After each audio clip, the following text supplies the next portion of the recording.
I was interrogated by the authorities 5 times, taken in across the border to Tibet, followed by a pack of wolves for 2 days. I didn't know it was a world record, but I think it was 5 to 6 weeks worth of ration packs. I would say I was suffering with sunstroke for sure, well on my way to heat stroke already. How many fights do you reckon you had in 12 fights I had. 12 fights? Yeah. Okay. 12 fights, 1 or 12. Ash, the sparring. What the brother, you're in the wrong profession. Yeah.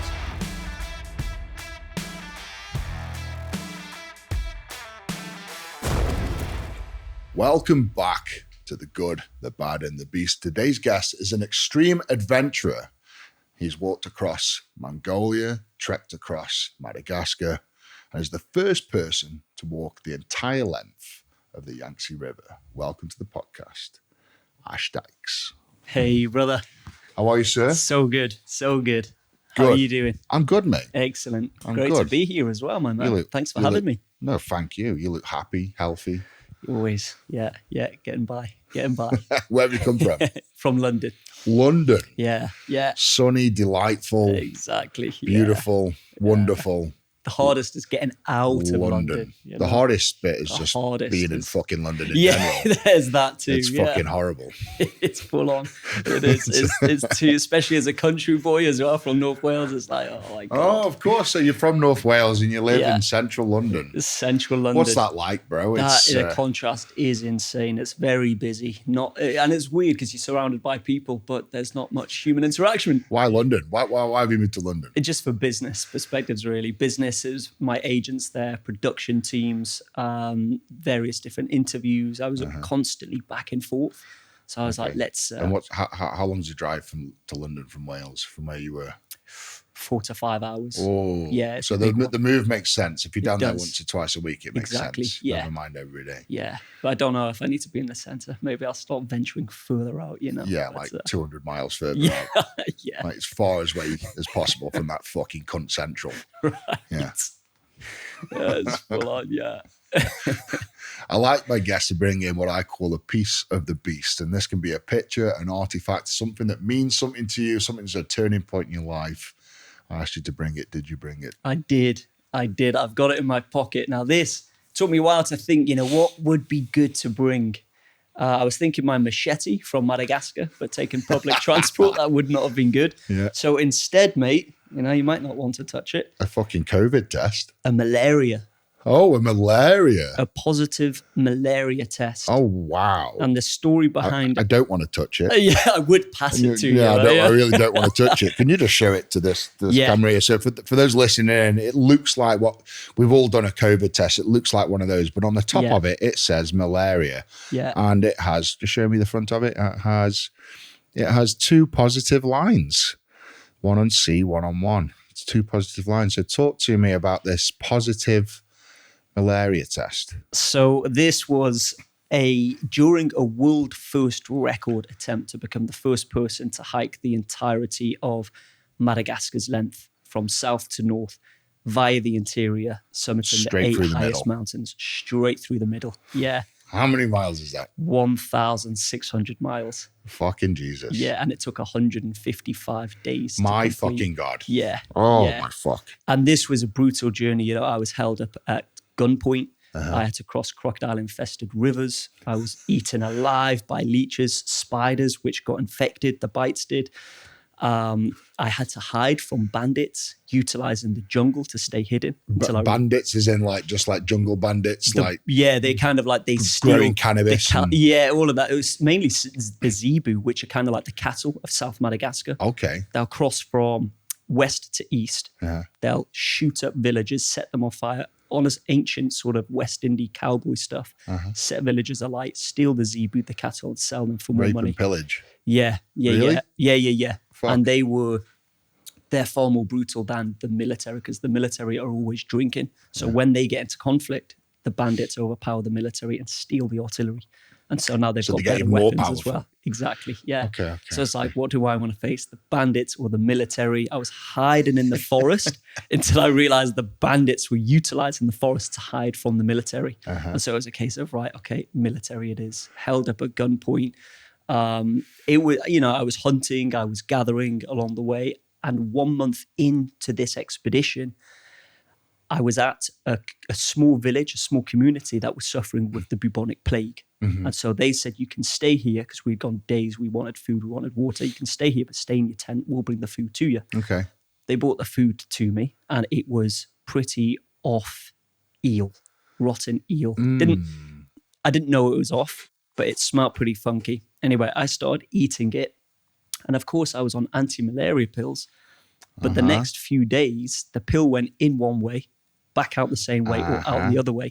Didn't have the full dose. And eventually, I started becoming really sort of delirious. And I went from being, strong and capable to not even being able to pick up a glass of water. It was a mental battle just to stand up and push on. And I was fighting with malaria for 5 days. I just about made it to a nearby city. The doctor took my blood and she came back and said, you have falciparum, which is the deadliest strain of malaria. Had you been a few hours longer, you would have slipped into a coma. Fucking hell. So you contracted this in a village in the middle of Madagascar. How far deep in were we? I was 1 month of a 5-month mission. Fucking hell. And within 7 days, lost over 13 kilograms. Oh my God. Within a week. 13 kilo 13 kilos, yeah. And I remember I was delirious. I remember being on the bed. I remember seeing heads. It was all spinning. And I wasn't too familiar. I wasn't so educated on malaria, but apparently there's 4 strains. And the deadliest usually kills you within 24 hours. But if you survive it, you can eradicate it completely out of your system. So I don't have malaria anymore. It was fully eradicated within the week. But the 3 lower strains, they can remain dormant. Okay. But the reason I bought this is not only... to give me fucking malaria. Yeah. It's not only sort of, because it was the pills, it was with the doctor's help that I overcame malaria, of course, because it's the biggest killer in human history. But it was taken such a negative, and my mindset was such a bad place. I had the deepest jungles, the highest mountains to navigate. I had lost 13 kilograms. At this point, I was probably about 60 kilograms altogether. And you're a tall bloke. Yeah, and I had I'm a 5'10". Okay, 5'10", 60 kilos. That's a scrawny guy. Yeah, that's scrawny, right? Yeah, you've lost a lot of weight. Yeah, lost a lot of weight. But my mind, I didn't like Madagascar at that point. I didn't want to be there. So it took a lot of courage to be like, right, come on. You've got the toughest ahead of you, but you can do it. Anyway, turning such a negative into a positive on completion of that, which is far bigger than the record that was achieved, of course, was become an ambassador for Malaria No More UK alongside Andy Murray, David Beckham. And I was able to speak in Parliament to the UK government alongside Annie Lennox, trying to get an increase in budget into the global fund of £1.2 billion altogether. And if successful, we would go on to save over 8 million lives and cases from malaria over the next 5 years. Wow. And, with team effort, we were successful. And we, went to play a small part in helping so many lives in Madagascar and around Africa. Brilliant. So I would take the hit again any day. And I tell you what, as you know, when you're faced with true adversity, physically and mentally, you do have those doubts seed in and those setbacks. That would have been an easy excuse. Like, I didn't do it because of malaria. Yeah, if I was ever going to quit, that's like the best. Imagine, why did you quit? Well, I didn't. I had malaria. Oh, that's fair. Yeah. And you were taking the anti-malaria tablets, but because you got the shits from this off eel. Yeah. Wow. It reminds me of a story my mum told me, right? So the way I was conceived, okay, this is a bad one. So she told this on fucking national TV right. for the History Channel. So she was on the pill, didn't want any more kids, got a fucking toe infection, right? So she took some tablets for this toe infection. The doctor didn't realize that the tablets for this toe infection cancelled out the birth control pills. Oh, shit. Hence why I was conceived. So the running joke in the family is that I was conceived because my mum got a fucking toe infection. So I'm always referred to as the toe infection child. Yeah, so funny story. Oh, man, that's crazy though, right? They just didn't know that it cancels out there or forgot to. So I'm the result of a fucking funky toe. Oh, wow. There we go. Jesus Christ, man. That's probably, I mean, that's I don't know. I'd see it as a positive, I hope. month? Yeah. I don't know. But I mean, going from that to then going to the world's strongest man is pretty ridiculous. there we go. Toe infection to world's strongest man. But it's just fun. It's quite funny. I just found the connection there. So yeah, man. Yeah. How long were you in hospital for? It took altogether. So I was in a hotel because they weren't allowed to take me into a hospital because I was now, if a mosquito bites me and then someone else, they get malaria. Oh, wow. And so I had to stay in the hotel, and it should have been 9 days altogether. But I remember on day 4, 5, I went from like 20% back to like 90% health. Yeah. And I was bored in the hotel. Back in. Yeah. What's the treatment for that? Antibiotics, fluids? Yeah. Pills. Just pills. the right pills. Without eating eel. Yeah. So they can work. Yeah. And then after that, you can imagine how paranoid I was. Any little mosquito died instantly around me after that. Yeah, I can imagine. That's how malaria's transferred, is it? Yeah, mosquito bites, blood from another human being to another one. Yeah. And it's deadly. It was only after that I realized just how many lives and families are just devastated by the disease, So that's why you found the connection to get involved with this charity to give back a little bit from. Yeah, I thought, if I can take such a dark, negative story and do something good with that, then that'd be awesome. Yeah, it's not quite as good as a toe infection story. It's not, but it's good. It's good. Yeah. So you went back into the jungle, a month in, hospital for a week. Yeah. Back out there. Did you pick up where you left off? I did. Yeah, it was a struggle. I was a lot skinnier, a lot weaker. Did you go back to the village where you fucking ate this eel? No, I did. Well, when I left that village, I was walking for another 5 days. That's the crazy thing. So they say it kills within 24 hours. So had I have not taken the anti-malaria pills, I would have died. So you probably had some resistance to it, but not the full dose. To last 5 days, Okay. Which was, brutal. Okay, so you picked up where you left off. Where did we come back to? Where were you slumped over at some point? It was shitting your insides out, thinking, hanging out your arsehole. Yeah. Where was that point? It was right at the base of the second highest mountain in Madagascar. So pretty good you didn't start that incline. You decided, hang on, there's something wrong here. Yeah. Okay. And not only that, I thought, there was no easy way to break back into the survival, into the hiking. It was straight like, right, I've got the second highest mountain on the island. Let's go. And the rucksack, I think the rucksack was about 20 kilograms, I would say. That's heavy enough. It is on your back, isn't it? When no. I distances. empower anybody to put a 20 kilo rucksack on and go for a walk. And I can guarantee it makes a big fucking 100%. difference. Yeah, it does. Mm-hmm. It does. Especially when you're in the weight, as a 60 when kilogram you're in the weight guy 60 kilo, a third of your body weight. Yeah, I'm 160 kilo and 20 kilos enough. I can feel 20 kilo on my back. Yeah, there you go. Yeah, I've done weighted walks a lot. Yeah, have you? Yeah, is that part of your training every now and then? Just part of, I'll go for a fast walk. Yeah. Put a weighted vest on now and again. Yeah. And it's so much harder with a weighted vest. It changes everything. It does. So fair play. So you get back to the base of this mountain. You got your rucksack. Your insides are back intact. Yeah, yeah. Off we go. How tall is this mountain? It's not even that big. I think it was 2,200 meters. That's but big. It's the layout of the mountain. A lot of the mountains in Madagascar, jungles alone are really hard, and then mountains separately are tough. Converge the both of them, so you've got like mountainous jungle, and you're literally hack, step, hack, with your machete. And leeches, so you can't. There's no like free walking spaces. You've got to make your path. Yeah, that's right. Yeah, and often we were covering 14 hours of hiking. We were probably covering 2 kilometers if we were lucky. Oh wow! In certain sections, especially up north Madagascar. Yeah. I bet it'd be worse on the mountains as well because all the rivers flowing down. There's more growth on the mountains. Yeah, there is. Isn't there? Yeah, there's different layers to it, and we would, if we saw any rodent sort of track going through or wild pig, we would try to follow it, but it just gets too dense. Fucking hell! So on a good day, you're doing 2K. No, that would be on a bad day. That would be on a bad day. Yeah, 1.5 to 2K on a bad day. On a good day, I mean, when you're not in the mountains or in the jungle, I was doing well over a marathon. Okay, so a day, 35K a day, something like that. Yeah. So that's where I could like really, really make up the distance. Yeah, okay. But between that, it's just, and then you're out there as well. So you do a marathon with the rucksack, but there's no hotel with a shower. There's no food. There's no support. There's no van. It's how you wash There's no tarmac road. Like river water, in the river whatever water, you can find with the leeches. With everything, yeah. Yeah.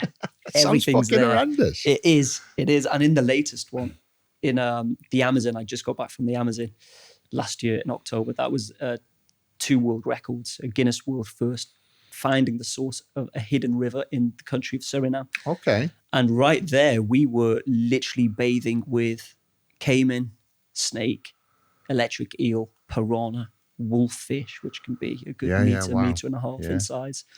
And the first week, you're sort of really anxious and hesitant of that, of course. But by week 3, week 4, you're just like, okay, they're not here to get me. They're curious and they're coming close because they want whatever you're chopping up on the side. You become Dr. Dolittle after a while. It's like that. You understand what they're after and what they're looking at. And what's creepy is you've got your head torch on at night and you're washing, but the different animals and insects have different color eyes that reflect back at you. Okay. So if it's orange, it's usually caiman. So you'll turn around and there'll be like crocodile, eyeballs. Caiman. Yeah. And then others would be diamonds. And you turn back towards the hammock where you're camping in the middle of the Amazon, and you'd have hundreds, if not thousands, of little diamond eyes staring, and they are the spiders. Really? Oh, man. And it's just everywhere. Like fucking lit up. Yeah, lit up. What did you sleep in? Literally just a hammock. So we would take the hammock so an open top, you'd tie in between 2 trees. Yeah, tie in between 2 trees, and we would have like a mosquito net over the top. Okay. And then we'd put the top over that in case it rained. Yeah. So we'd strap the top between the different trees. And I bet it rained quite a lot. Yeah, it did, actually. Yeah. Quite a tropical place, isn't it? Yeah, it is. And I think the biggest fear, I think a lot of people think like with the Amazon, it's going to be the jaguar, the caiman, maybe even the diseases, but it was the trees falling, I would say. Wow, that's the biggest danger. Yeah, people don't think I had a friend literally last week who was stood in the woods watching his son ride a motorbike, and a tree snapped and fell and hit him on the fucking back of the head. He had his helmet on, but he's absolutely fucked. Fucked. Yeah. So I believe you when I say that. When you say that. Trees falling is a danger. Yeah, and in the Amazon, we're talking, some of them are width-wise half the width of this room.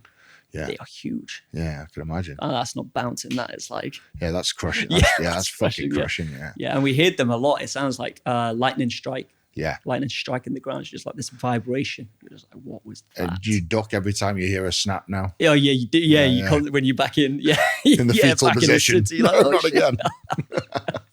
Okay, so we're sleeping in hammocks. We're being flung at by fucking trees. We've got spiders, mosquitoes, caiman. Yeah. Every fucking living danger on the planet. Stings, Scorpion. Jesus Christ. Name it. Jungle bacteria, infections growing out my shin that I had to. What are you doing for food and water? We were hunting. We were catching piranha. Okay. We were catching with what? fish. Nets, fish hooks? What? Sometimes with machete. Okay, others just going up and just slashing and catching a fish. Yeah, at nighttime they all come into the riverbank and they'll sleep. And if you've got your head torch on, you can see them and just eyes, whack them. The eyes just shine and you're like, hold on. So you were eating piranha mainly? Piranha, black piranha. So black piranha are probably a foot in size. And how are you cooking them? Just over the fire. We just make a fire.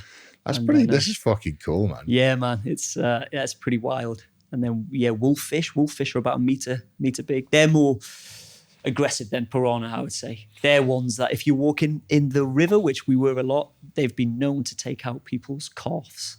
Boof, gone. Yeah, I got a good bite on them. Yeah, really good. And then with the caimans, were they not very big? Not really, no. There was no black caiman. Black caiman are the big 16-foot As opposed to what's the normal colour? I would say the ones that we were getting out there, the spectacle caiman, were, I would say, 1 to 2 meters. Okay. 1 to 1.5 meters, maybe, I would say. I mean, they would still, if they wanted to, they'd still take off. Take some flesh. Yeah. But never really too fearful of them. But yeah, that was the... How many days was that in the Madagascar then? So in Madagascar, that was 155 days. 155 days. Yeah. And then the other one? There was Mongolia, which was just brutal. That was 78 days. 78. So that was less distance to travel? That was actually 100 miles less. So 1,500 miles or 1,400? 1,500, yeah. But why was it so much quicker? Because now I wasn't faced with the jungle and the mountains. Okay. So I was able to cover similar marathon a day, although I wasn't running, but I was pulling a trailer behind weighing 120 kilograms. that was How the fuck do you do 18 that? stone. In what sorts of terrain? Yeah, it's mountains. So you've got, so this was the big one. So before I did Mongolia, before that, from age 19, I would say, till 23, I left home at 19. I was, again, normal background, no financial background, no military background either. And I chose not to go to university. So instead I was working in a fish and chip shop as a waiter, as a lifeguard, saving up as much money as I could. And eventually at age 19, I left to travel. And the first year of traveling was just really reckless stuff, cheap stuff, sometimes illegal stuff, cycling the length of Cambodia and Vietnam on $10 bicycles, no pump, no puncture repair kit. Were you just doing this off your own back? Like any cameras or? No social media, no cameras. I just off I went. I mean, we took photos and stuff along the way, but we weren't. So it's all in here? Yeah. Some recordings on the little cameras. What about the Mongolia? Was that all in here as well? No, Mongolia GoPros, I documented. You documented. Yeah. Where can we watch that? That one, where can you watch that? That's never actually been put together, the Mongolia trip. So you've got Mongolia and Madagascar. My life, Ash. Where's this documentary, mate? It needs to be put together, doesn't it? Give me the footage. I'll find you somebody. Legend. Fuck. Yeah, man. It's, Our mutual friend Matt Hookins will do something. Yeah. Has to be done, doesn't it? They're the only two. And right now there's a bit of controversy going on because I've had my shows, apart from Mongolia, Madagascar, the rest have aired in every single country on the planet practically, but not my home country.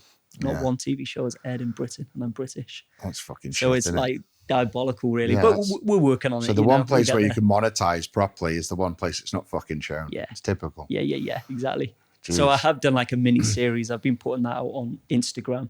The YouTube I put out Suriname, but the rest are kind of TV one exclusivity. So, and I'm kind of holding out on Mongolia and Madagascar, but it's only a matter of time before I just put that on YouTube as well. Yeah. It's got to be done. Yeah, of course it has. So. Of course it but so go on. No. How the fuck do we get into all this? You're a young boy from North Wales, is it? Yeah, that's it. Where in North Wales? What's the town called? Old Colwyn. Old Colwyn? Yeah, near Llandudno there, or Conway, if people know that. Conway, Yeah, not far from there. Colwyn Bay? Yeah, Colwyn Bay, yeah. Lived 9 years in Colwyn Bay and then moved to Old Colwyn, next door. And what was that like growing up, mate? A normal very Welsh normal. Life? Yeah. It's quite derelict out there, isn't it? Like the kids don't have much to do other than drink and drugs. It's a boring place to be. That's kind of probably what prompted me also to travel, to get out. Yeah. It's hard for business, it's hard for connections, it's hard to progress. Yeah. It's a nice place, you got your forests, your coast, your lakes, but it's as you say, not much going on. I hear that a lot with the Welsh. A lot of the kids, a lot of antisocial behaviour because there's just nothing to do, and they just get together, drink, do drugs, and modify your car, shit up, and go to McDonald's car park, cause some trouble. Yeah. Sounds fucking fantastic. There are people out there that fucking still do that now. There I can tell you. Yeah, there is. Yeah. Hey guys, a quick one from me, a word from our sponsor Huel, that's spelled Huel. And if you're watching on YouTube, you can see me holding their brand new Huel Light ready to drink. It's a lighter, complete meal in a bottle. It's only 190 calories with 25 grams of protein. It's got 6 grams of fiber and all the vitamins and minerals your body needs. It's perfect for breakfast on the go and when you're rushing between the gym, meetings, or even traveling. It's great for after training for a quick and easy protein hit without feeling heavy, and it actually tastes great too.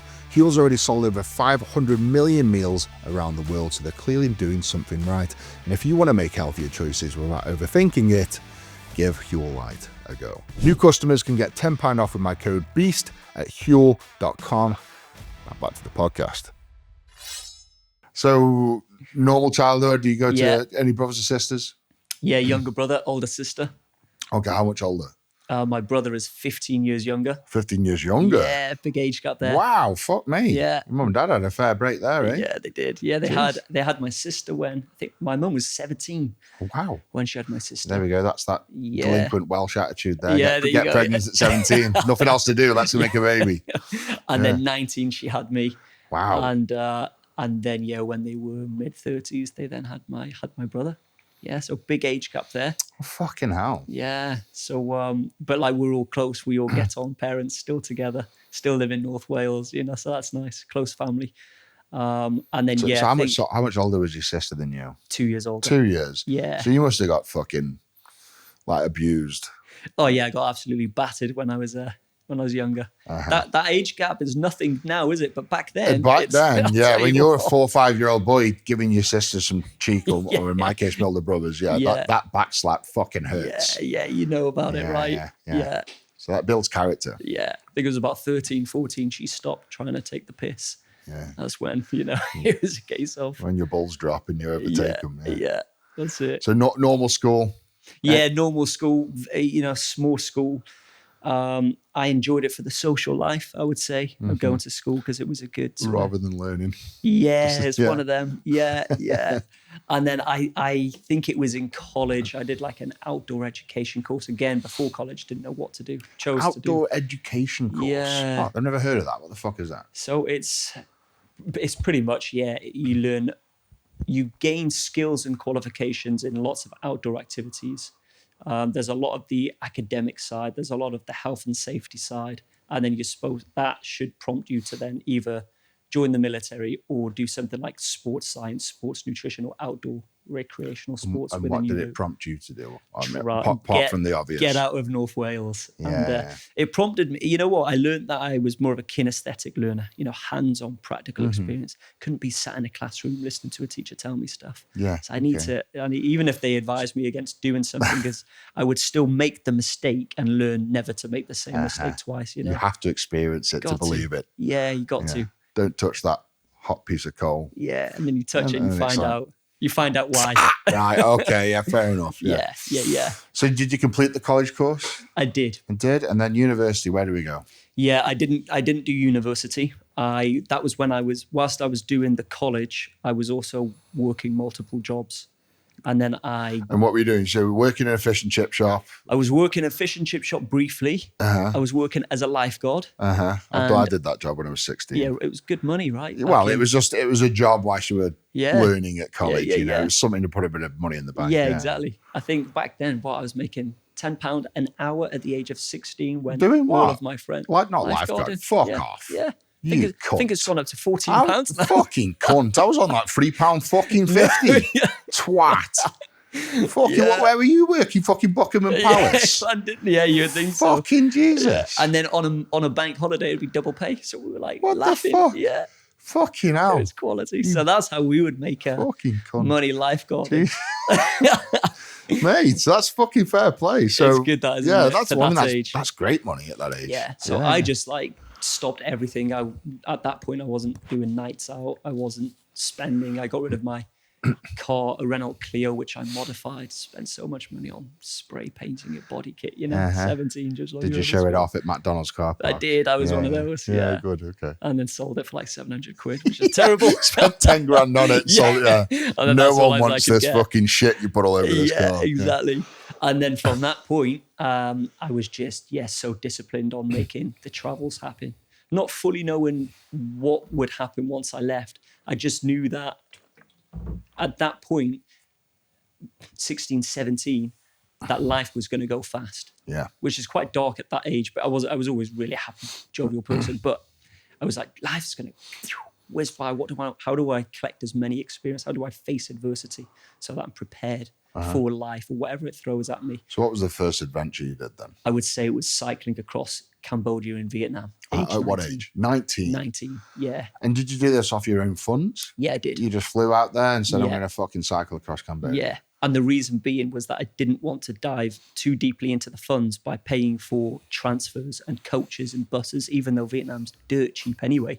I was like, let's get a bicycle, no pump, no puncture repair kit, a tent that we found out wasn't waterproof. Oh, wow. And who's we? Me and my friend. Okay. Yeah, it was me and my friend at this point, yeah.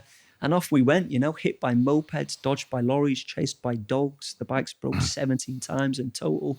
1,100 miles.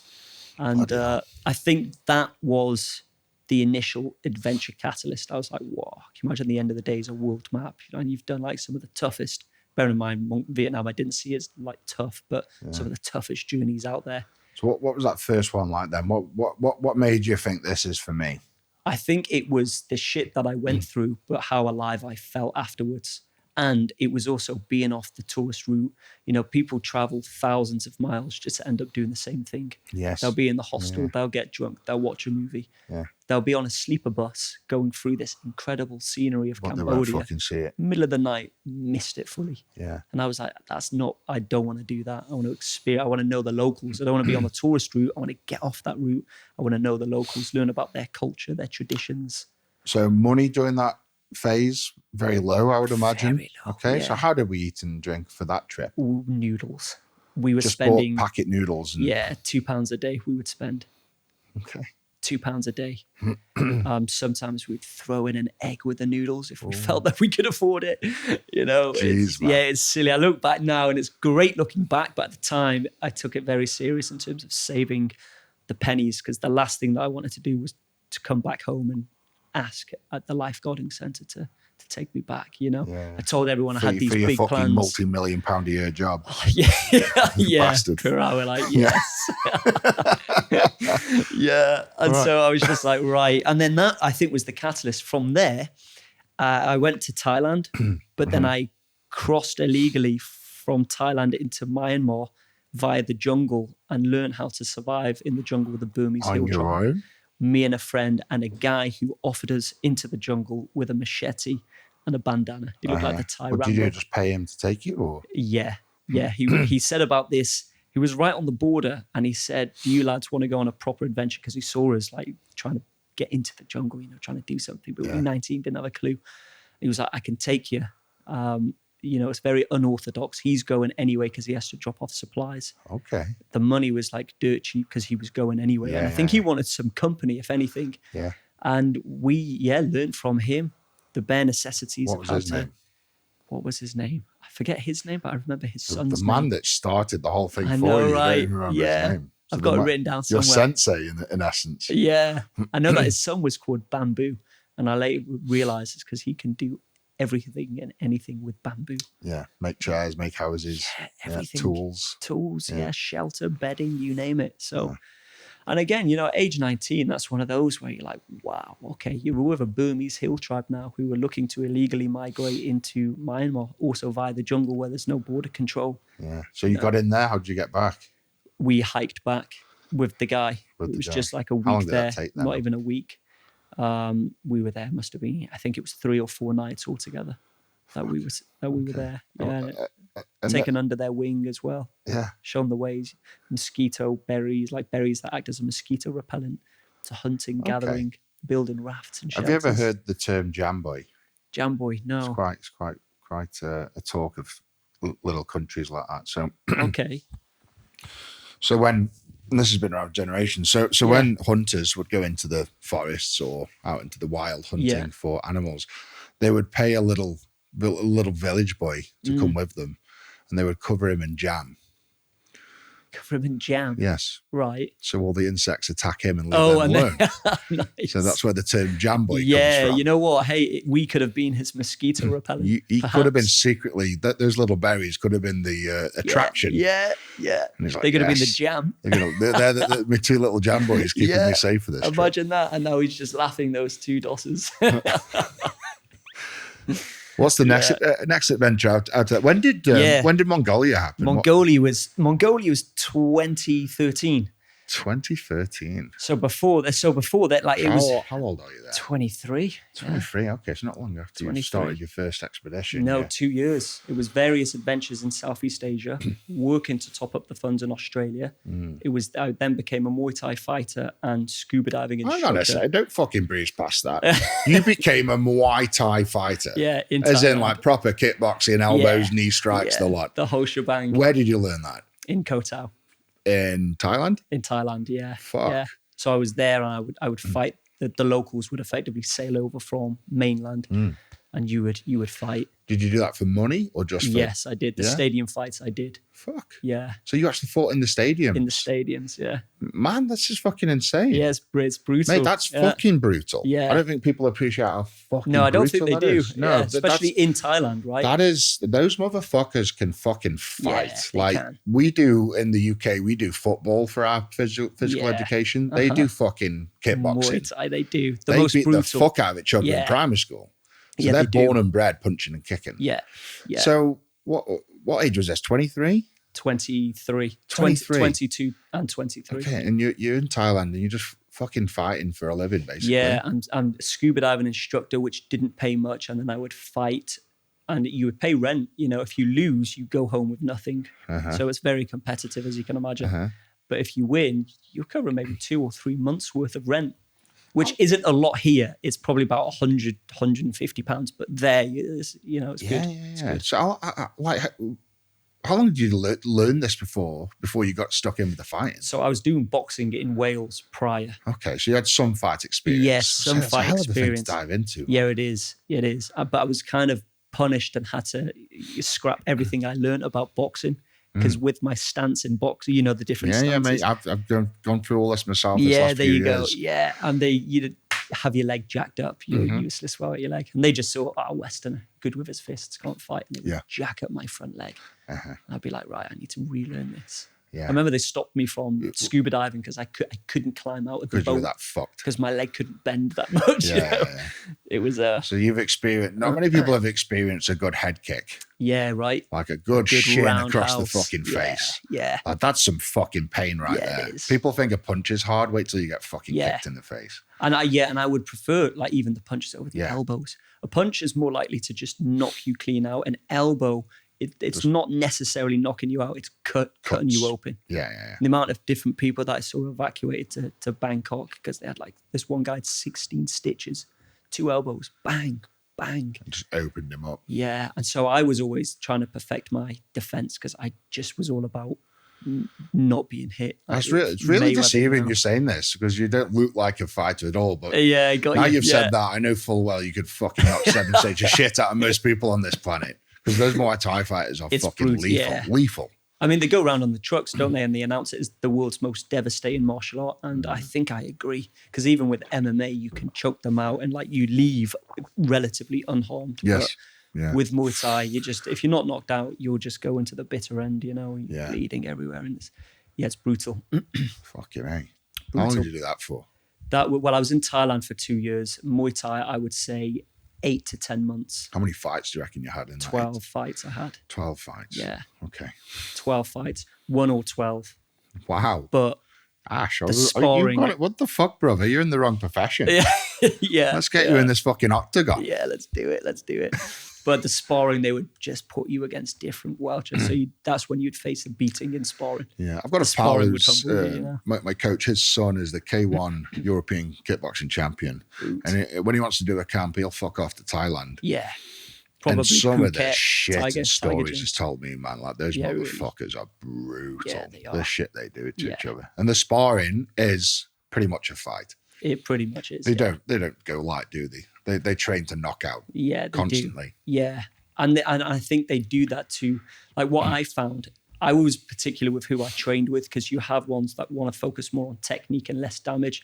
And then you'd have the others and they're like, no, I want technique and damage. Yeah. And they would fight, and it would be, some of the spars were more brutal than the actual fights that I had. Yeah, I can believe it. And I think it was for them, they want to, like, I know for myself, I had to kill, you'll know this, the nerve endings in your shin with branches, logs, books, whatever, just smash you up. Because when you block a kick, it's, you'd sometimes prefer to take a hit to the face, rather than.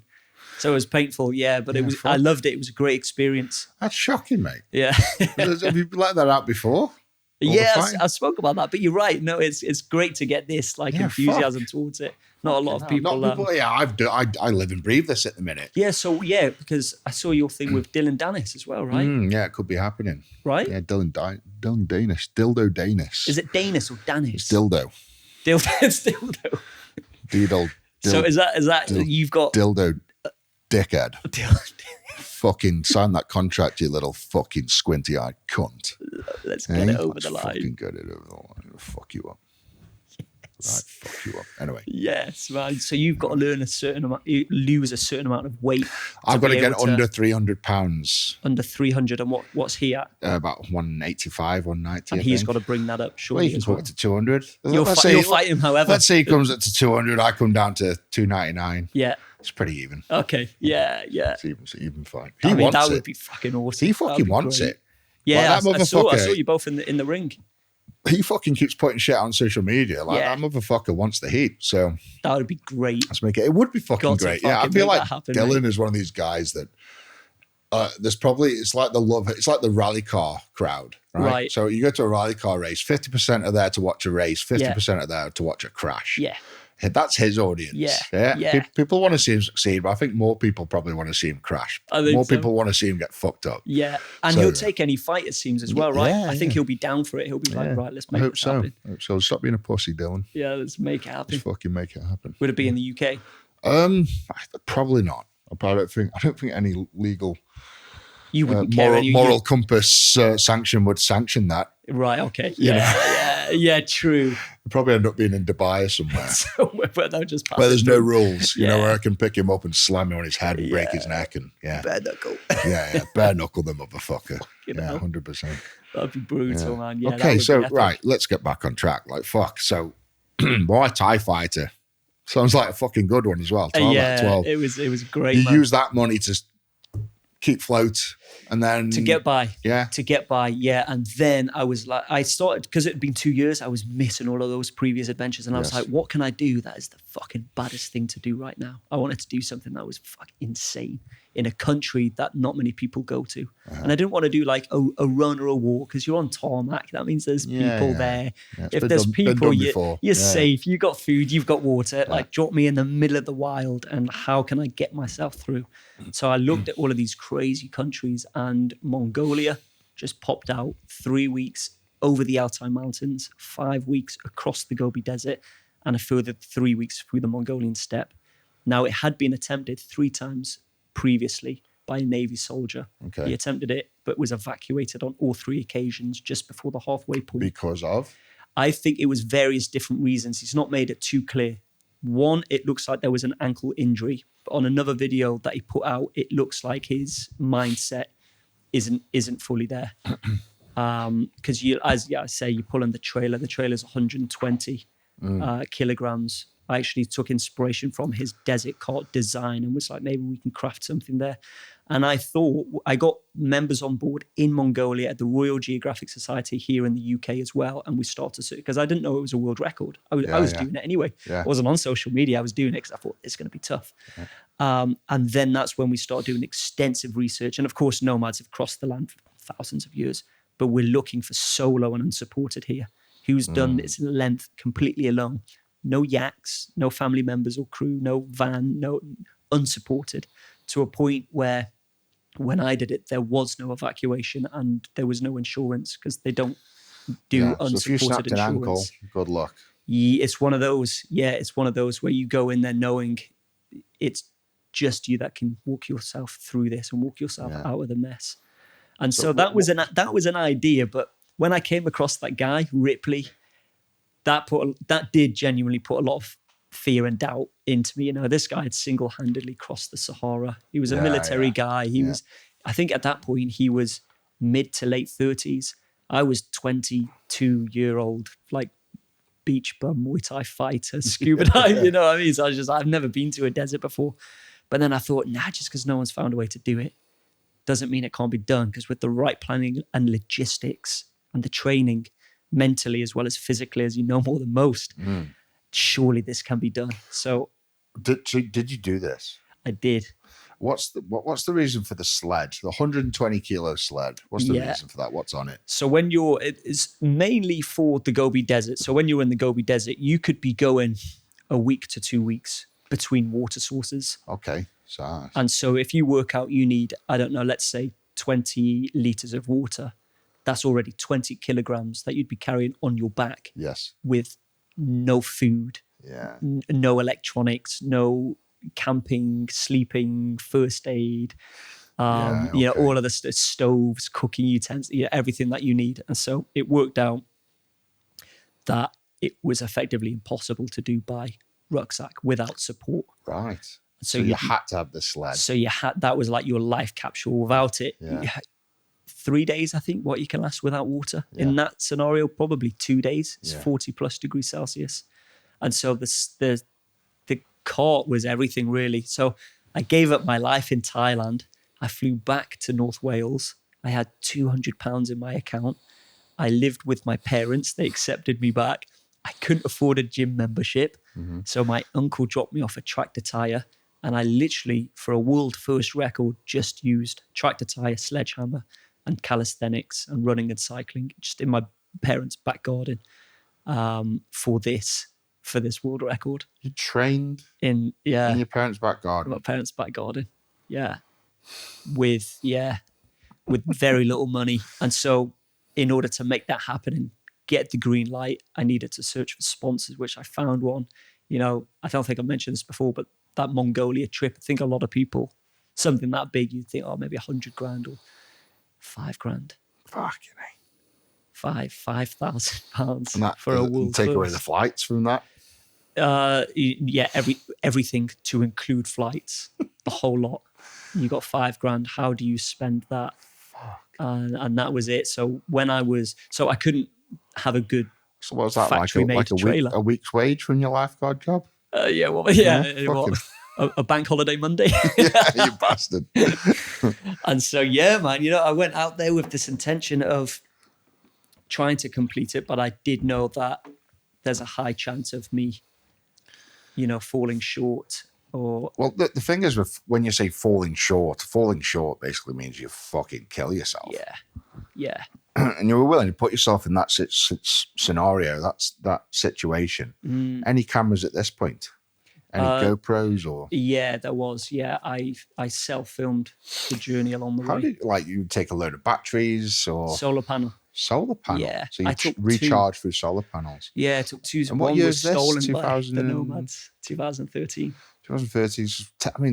The recharge technology back then was nowhere near what it was today. So you must have had a fair sled full of shite. Yeah, it recharge solar panels and food and cooking pans, all sorts of stuff. Yeah. Yeah, and a lot of ration packs. So I think it was 5 to 6 weeks worth of ration packs, which is a lot, right? Yeah. And so I had that as well. We set off. The Altai Mountains was tough going because of the altitude and the thin air, and my lips, would chap, and at nighttime they would close up. So the next morning I'd have to pull them apart, and I'd drink from my ration pack, and there'd be like a flow of blood and pus. Oh fuck! And then in the Gobi Desert, that's when things turned fucking nasty, seriously nasty. I was hoping to ration the water a lot better than I did, but it's 40 plus degrees Celsius, no wind, no natural shade, no shelter, not even any clouds are going by at this point. And it goes on for weeks. Nothing.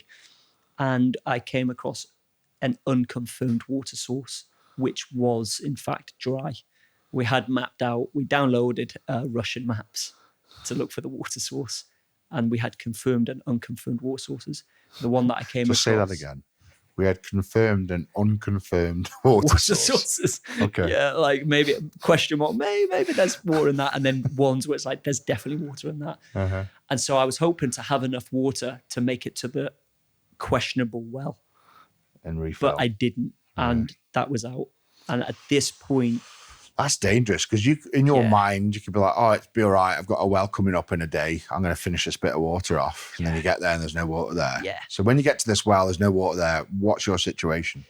My situation at this point already is I'm already fairly delusional, delirious. I wasn't hallucinating at that point, but I felt the heat was really getting to me. I would say I was suffering with sunstroke for sure, well on my way to heat stroke already. And I knew that the confirmed water source was 4 days away. Yes, okay. 4 hiking days. And at that point, there was a possible option to get overland evacuation by my agent who's in the capital. But at the same time, at that point, I just knew I wouldn't survive 6 days. That's how long it would take him to get. So it was at this point, it was like, I have to continue. And I remember as the days went by, I was still trying to ration the last remaining dribbles of water that I had. I don't know, maybe a maximum 1 litre to last me 4 days in the Gobi Desert. Fuck. It was now soft sand that I was pulling the wheeled trailer through. Oh my God. So you're sweating and it's fuck as well. Yeah, and the trailer's now sinking into the soft sand. Yeah, I'm leaning 90-degree angle. I'm really touched on this. So that sled trailer you're pulling like through over rock terrain, over mud terrain. Yeah. Did it float? Do you have to go over rivers? No. So you'd have to find the long way around all the fucking time. And then in the sand, you must have had some kind of like Santa sled, like the front of it's a bit of a curve. No, there wasn't that, because I knew either way we're still going to be dragging because the Gobi's flat. And is this on wheels or is it on wheels? It's on wheels. Yeah. And wheels in sand, as we know, just does not work. So that must have been a motherfucker. Exactly. It felt like 500 kg. Yeah, but it did. Felt like I was pulling a concrete block through hell. Yeah. And at that point, I remember hiding under my trailer. And I was doing that often, and I would hide for a good hour at a time. And it got to a point where finally it did hit me. And I was like, if I don't keep getting up and pushing on, I'm going to die out here in the Gobi Desert. And I think eventually I was just sort of trying to focus less, because at that point I was thinking about my family, my friends. I didn't need to do this. I was thinking, this is reckless. This is selfish. All of these thoughts came in whilst I was going out there knowing that there's a potential that I might not make it. It never crossed my mind that I might actually die. Never crossed my mind. It didn't? Not really, no, because I love life. I want to continue living. I don't think I would do something reckless You weren't like that scared at any point thinking, I've fucked up here. I'm at the point of no return. No, only in the desert. Only in that point. Beforehand, no, I was like, yeah, no, I've got it. But when I was under that desert cart and I was faced with the realization, that's where this... And what was that situation? You get to that, you need doing an hour on, an hour off. Yeah. You get to the point where you're underneath and you're like, fuck, I've got to make a decision now. Curl up and die or fucking move. It's exactly How far away are we from water? At that point, we are 2.5 to 3 days still from water. So I'd pushed a day and a half from the unconfirmed water source. But it all started to get onto. I could feel my organs drying up. Yeah, it was nasty. But I remember also thinking, like, I'm a big believer in visualization, all of that sort of stuff. But I just could not visualize that pain for that duration through that heat. I think hypothermia takes you fast; it numbs you a little bit. But the desert, you'll feel, every second of pain. Yeah, that doesn't sound nice. I could see 100 meters. And that's kind of what I focused on. I was like, I can see 100 meters. I can visualize 100 meters. So it was little goals. It was just constant little goals. I would almost etch in the sand mentally in the distance. Yeah. That's probably about 100 meters. So are you telling me you went another 2.5 days without water? With rationing water. On a litre? Yeah, so I've still got... It must have been 1 litre, and I'm taking dribbles every now and then, which was hard to do as well, discipline-wise. Yeah, did you piss at all during this time? Yeah, at that point, but my wee was just poison. Like motor oil? Yeah.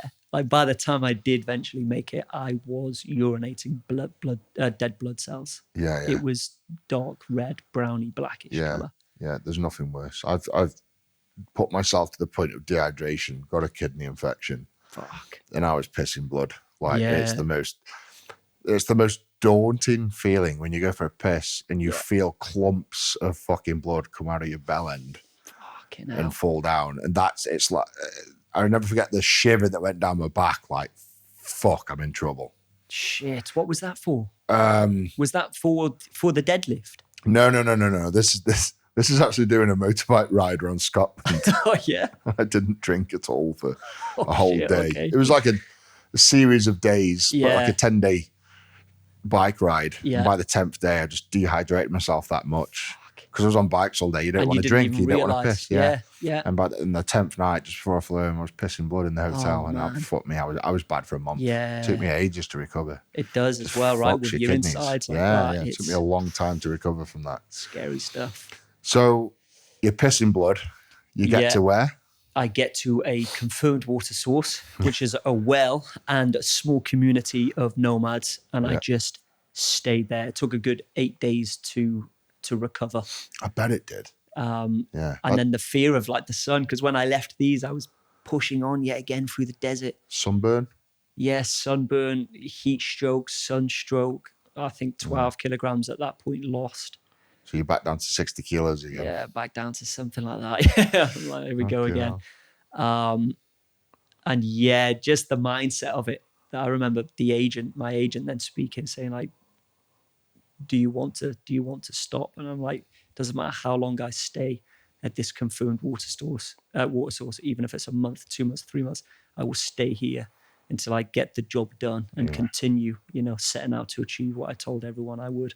Fuck. And I think that it was at that point that I realized, like, it's 70% mindset, right? 30% physical. Your body obviously has to be the one to go through it, but I think your mindset definitely dictates.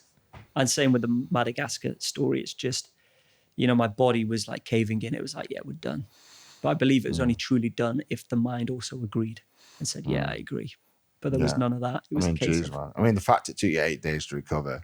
Yeah. Before you could continue says a lot. It's probably you nearly died, mate. Yeah, I definitely did. Yeah, there's honestly in a parallel universe, there's a version of me that died out in that desert. 100%. I think probably pissing blood is a fucking big deal. Yeah. It's a big deal when you're pissing blood. That's like your organs are failing you. Yeah. Fuck. Yeah. So I don't know how long I had left, but just about made it. 8 days later, I pushed on, and after 78 days, I crossed that finish line. Fuck. Which was that was like the first record. So that was the catalyst. How many days did that take you in total? That was 78. 78. Yeah. 78 With days. With an 8-day recovery. With an 8-day recovery. Yeah. Fucking hell, man. If you could do that again. If I could do it again, I would not. What would you do? I would not rush the process. I feel like it was a world first. It wasn't a speed record, It was the first. So it didn't matter how many days it took. Just finish. But I was, for some reason, just hurrying up. Mm-hmm. Maybe it was the isolation. I went over 8 days without seeing a single human. It was amazing things that happened in the desert. I learned that there's no such thing as silence. I was told by my local logistics manager, I said, can you imagine how quiet it's going to be in the desert? And he was like, there's no such thing as quiet, silence. I was like, what do you mean? He was like, you'll figure it out at a certain point in the desert if you pay attention. And I remember being in the middle of the desert. There was no insects, no wind, no humans, no nothing. There was no sand dunes either, so there was no shifting sand noises. Yet I could now hear this faint humming noise. And I was like, I've never heard, what is that? I thought it was something up my trailer, maybe air from my water container. So I left my trailer by 100, 200 meters, just stopped and listened. I was like, no way. This is what he means. If you're at the point of utter silence, as long as you're still living and breathing, it will never be silent because you'll hear your body taking over. Never heard it since. But lots of crazy stuff happened in the Gobi Desert on that Mongolia journey. But then on completion, that was kind of like, right, okay, 23, what's next? I remember thinking that this could be a career. At the time, people would laugh, thinking don't be silly. But there was a little TEDx talk. There was a UK theatre tour. I think I made $3,000 in 12 months. But I was like, that's promising. That's still $3,000. Yes. Yeah, I had to stay with my parents still. There was no making any moves. So you've gone days marching ahead to this known water source from the unknown water source. Yeah. Off a litre, probably less than a litre of water. You get to this little village where there's a water source. Talk us through that. That must have been the biggest relief. You're pissing blood at this point, but you must have just been sat by that water well and just sucked on that.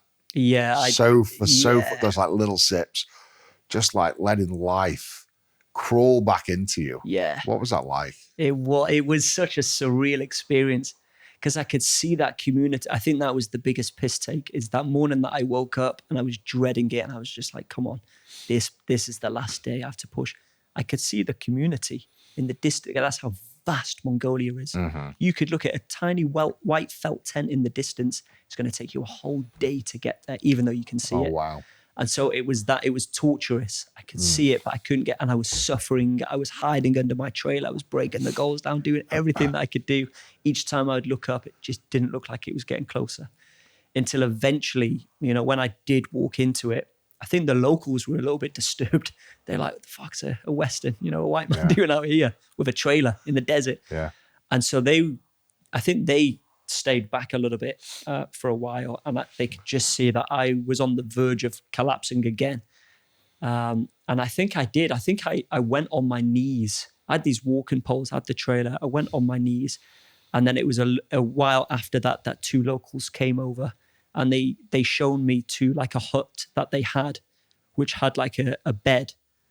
And they just put me there. My trailer was outside, and I just remember lying on the floor. They knew what I needed. They could see that I was burned. My lips were chapped, very, clearly been in the desert for a long time at that point, and they knew it. And yeah, they bought water, and it was one of those where I think I remember getting sick drinking the water. I really desperately wanted to drink it, but I also had to hold back and not drink too much. Drinking too quick. Yeah. So I remember taking like the first gulp was great. But after that, I just remember I couldn't let go of that water. It's so precious, right? Yeah. It's something we take for granted. And I remember there was one point when I was under the desert cart where I looked to the right in the horizon, and I saw a plane in the far distance. It was like one of my first times seeing a plane. And I was thinking, fuck, there's people on there sat down doing nothing, being bought liquids, food, water. And I would give up anything to be now on that plane, just having the air hostess bring me some water. And so I think, it was one of those where I had to be careful with how much I drank. I'm dehydrating. You're making you think about it now. Mate, I am the most hydrated man on planet Earth. This is attached to my hip. Yeah. Every living, waking moment, apart from when I'm on a fucking bike. But yeah, I drink 10 litres a day. Do you really? Yeah. 10 litres? Minimum. Whoa. Minimum of 10 litres a day.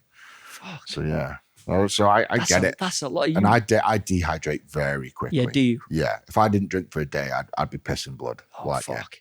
Just because of my size, and you used to that as well. Yeah. Yeah. Yeah, 10 litres a day. If I don't get the 10 litres, I can feel it. Yeah, really, yeah. My dry mouth and Fuck it, I feel like I'd be dead if I drank 10 litres in a day. One extreme to the other for you. It's that, yeah. Geez, so what brings us on to then, would it be Madagascar after this? Yeah, Madagascar, right after Mongolia. Right after? How long after? 1 year to plan and get out to Madagascar. So back doing your lifeguarding for a week. No, luckily it wasn't. What was it? I did eventually stop traveling to go back to lifeguarding to then go back out to do the scuba diving. You did go back to your lifeguarding job. Was it still the same money or was it better? It was actually slightly better. Yeah. It's a little bit better actually. I appreciate that. So you did that for a year? I did that for less. I was out straight back to Thailand. That's when I did the 2-year stint of the scuba and Muay Thai. Okay. Yeah. So when I went back from Muay Thai to train for Mongolia, that was no more than 5 months before I was in Mongolia. Yeah. And then in between Mongolia and Madagascar, it was under 12 months. Under 12 months. Yeah. And then I was at the start line. That was just getting some money together, getting sponsors again. Yeah, it was. Yeah. A hell of a struggle, a hell of a fight, I thought it would be a lot easier now, having achieved a world record. I thought, maybe it'll be. It's brutal. Yeah. It was brutal. But then I was back in Madagascar. A 155-day journey. And this was 1,500. 1,600. This was the 1,600 one that we talked about at the start. That's it. Yeah. Where you got malaria and. Yeah, malaria. I mean, geez, there was so much that happened on that. I mean, a funny story that comes from that is, in order to summit the highest peak in Madagascar, it's traditionally known that you must take yourself a living white chicken. And that white has to be white as well, has to be alive. You have to protect it. And that chicken, in return, protects you from the bad spirits and witches of the rainforest. They are extremely superstitious, the Malagasy. Yeah. Did you take a chicken with you? I took a chicken. Really? Yeah, called Gertrude. In what? A little cage or? Yeah, sometimes he would follow me. Gertrude. Other times he would get lazy and I'd need to put him in the top compartment. I mean, there's lots of photos and videos. You had a fucking chicken. 2.5 literally weeks, like on a lead or?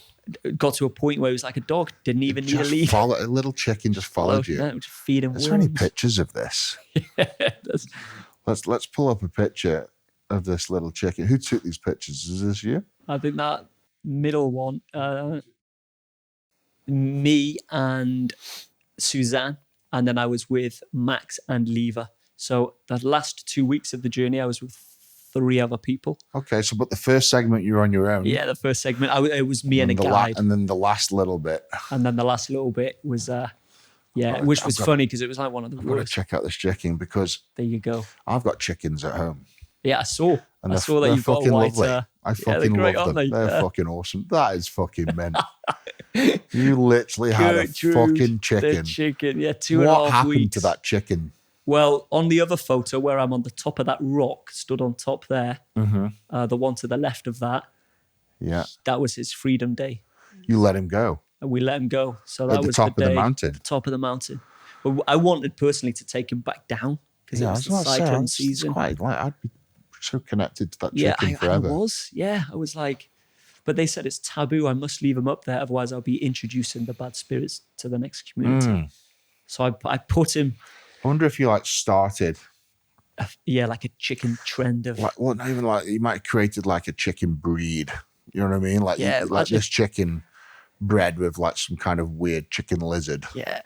And now he's king of the mountain. And mountain. now you go to the top of this mountain and there's like fucking these weird creatures everywhere. These chicken lizards. We're going to call them the Chicken Dykes or something. I don't know. Yeah. I mean, how crazy is that though? Yeah. And honestly, he got really annoying at times as well because if it was sunny, he would be chirping for 14 hours, just constantly. Really? But if it was raining, he would tuck himself in the backpack. He would shut the fuck up. He would shut the fuck up. He would sleep on top of my tent as well, which he would shit all over the tent at night, But Gertrude the chicken, 2.5 weeks he was with us. That's cool. Ditched him at the top. I like to think he survived. He definitely survived. Oh, surely. And then, definitely not been eaten by a fucking tiger or anything. So Madagascar was I think that was the 155 days. I honestly do not remember a day that was just like, oh, that was nice. That was a good day, pleasant day's hike. Every day was fucking hard. Every day there was something. Yeah. Leeches, you're having to pull leeches off you. You've got ticks. You've got spider bites that are infecting. You're bleeding everywhere because you're being stabbed by the bamboo. You're hacking. You got blisters on your hand because you're hacking with a machete for ages. You're kind of having to hunt and gather. You're catching malaria. You're being held at gunpoint. You got to cross crocodile-infested rivers. Often building a raft because you don't know if the crocs are there. So it takes 4 hours to build a raft with bamboo. Yeah. And then you've got to have full trust and loyalty in one another because if they tie their knot wrong, and you're halfway over the river and the raft starts undoing itself, it's that's where I'd fuck up. Hey, well, I get on and the whole thing would just fucking break apart. Oh, yeah, man. Yeah, it was brutal. So that was of all that journey up to that point. Yeah. What was your most memorable? Up to the end of Madagascar. In Madagascar. All of it. All of it. It's a good question. Most memorable. Jeez, there's been so much. There's just been so much. If you could pick, I mean, the picture's probably a good moment for you there. Yeah. But if you could pick like one picture moment where you're like, fuck, this is pretty cool, what would it be? I would say it has to probably be one from the Yangtze River. Yeah, we haven't got to this point yet. Oh, okay. So to this. We're coming on to the Yangtze River. This is the next fucking stupid escapade you're from Madagascar. Mad adventure. Yeah. So we've got Mongolia. We've got you trekking through Colombia, was it? Peru? I can't remember what you said. Oh, Suriname. Yeah, in the Amazon. We'll get to that one. And yeah, then that's we've a got mad one. Madagascar. Well, what's like you just told me a little funny story there. Give me another one. What's like a proper mad moment for you? A mad moment. Possibly one in Mongolia. I was in Mongolia. It had been 2 to 3 weeks. And I came across a Kazakh family in the west of Mongolia. And they were in their hut in the middle of the mountains. They invited me in for some Kazakh chai, which was great. Yeah. So I went in. It was like minus 15 outside. Oh, wow. And I was drinking this Kazakh chai for a good 45 minutes. Complete language barrier, but it's all just smiles and pointing or drawing in the sand or whatever it might be. Yeah. And after 45 minutes, I remember the guy looking at me weird, man. Very strange. like sort of eyes squinted, staring, just as I was like, right, I should make a move now. And right there and then, right in front of me and his wife, he pointed at me, he pointed at his wife, he then pointed at the bed and linked his fingers. And I'm like, really? No way, is that just a wife offering? So I'm like looking at her. She's looking at me. And are you putting a scale on this woman? Like, what's marks out of 10? What was that? Yeah. What were the marks out of 10? Oh, what was she on? It was probably a 4, to be honest. A 4? She wasn't great. Yeah. If it was a 7? I mean, I'd gone like many weeks. Maybe if it was a 7, it was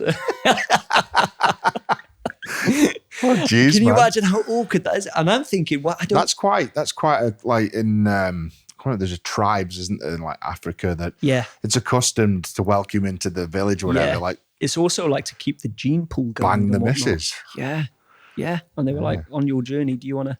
So do I offend this guy? There's going to be loads of fucking weirdos out there listening to this going, oh, West Mongolia. Right. Where could you just give us the coordinates of this place? Ask him for a friend. Yeah? Hey, who knows? Right? Who knows? Some motherfuckers out there that just cannot get laid. Yeah, it will go to the west. I'm gonna go to find this guy's house. Right up in the middle of the mountains, go fuck his missus. Oh man, and to tell you what, I just remember it was just so awkward. And how did you? So what did you decline or I ignored remember it? It went on for about 20 seconds before because I was looking at him and he looked like he was going to pull something out of me if I declined. So I was like, how do I say no in a non-offensive way? Because who I'm going to have to fuck this woman right now. Or I'm going to get my fucking throat slit. So I was looking at her, she was looking at me, I was looking at him. We were all just exchanging looks. Well, I had a smile, like, polite smile. The pure awkwardness. Yeah. And then eventually I put on a fake laugh. And then he took like a couple of seconds, looking at me. And then he put on his laugh as well. Yeah, thank God. I thanked him and I made a swift exit and she continued breastfeeding her child. Fucking hell. And then I'm walking and I'm like, either that was a true, that's so like ancient, isn't it? You hear of explorers being offered one. Either that happened or they're in stitches now. Thinking, we fucking got him good. Yeah. And I will never know. But there's so many quirky stories like that that happened in Mongolia and Madagascar. Yeah. I've had it because you said you used to do these evening whibs. Yeah. Where you like go and talk to. Yeah, so I did one of them. I did a whole string of them one year. Yeah. And this couple waited behind right at the end of the show. Right. And this fucking guy, fucking proper super fan. Yeah. You get him. Yeah. You get these proper super fans. Oh, what you doing after the show tonight? I don't know. I'm just probably going to go home to my hotel, mate, have a bit of food and go to bed. And I've got somewhere I'll go to. It's like me and the wife have stopping over just for this. It's like, do you fancy giving her do you fancy having a go on her? And I'm like, what? What the fuck? So I had to like move him out of the way and see if this was like a genuine thing. And this woman stood there like, okay. And I was like, I'm all right, mate. Thank you very much. I think I'll pass on that. Oh, whoa. And he's like, are you sure? And I'm like, yes, mate. I'm a married man. I'm sure. And this motherfucker just, okay then, mate, signed his fucking picture, did a picture with them both, and off they went. Whoa. It was, yeah. Wow. Not quite as good as your story. I mean, whoever's wanted to go to West Mongolia, where was this? They don't need that postcode anymore. There we go. This was it happens Birmingham, here. Yeah. That's crazy, though.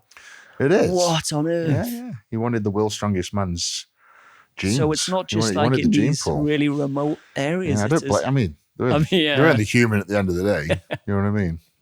And look at me. Fucking gorgeous. So that's a pretty nuts journey so far. And then the sort of ultimate one. Yeah. The Yangtze River. Yes. The longest river in China, in the world? In Asia. Yeah, in Asia. Third longest. It's slightly shorter than the Nile and the Amazon.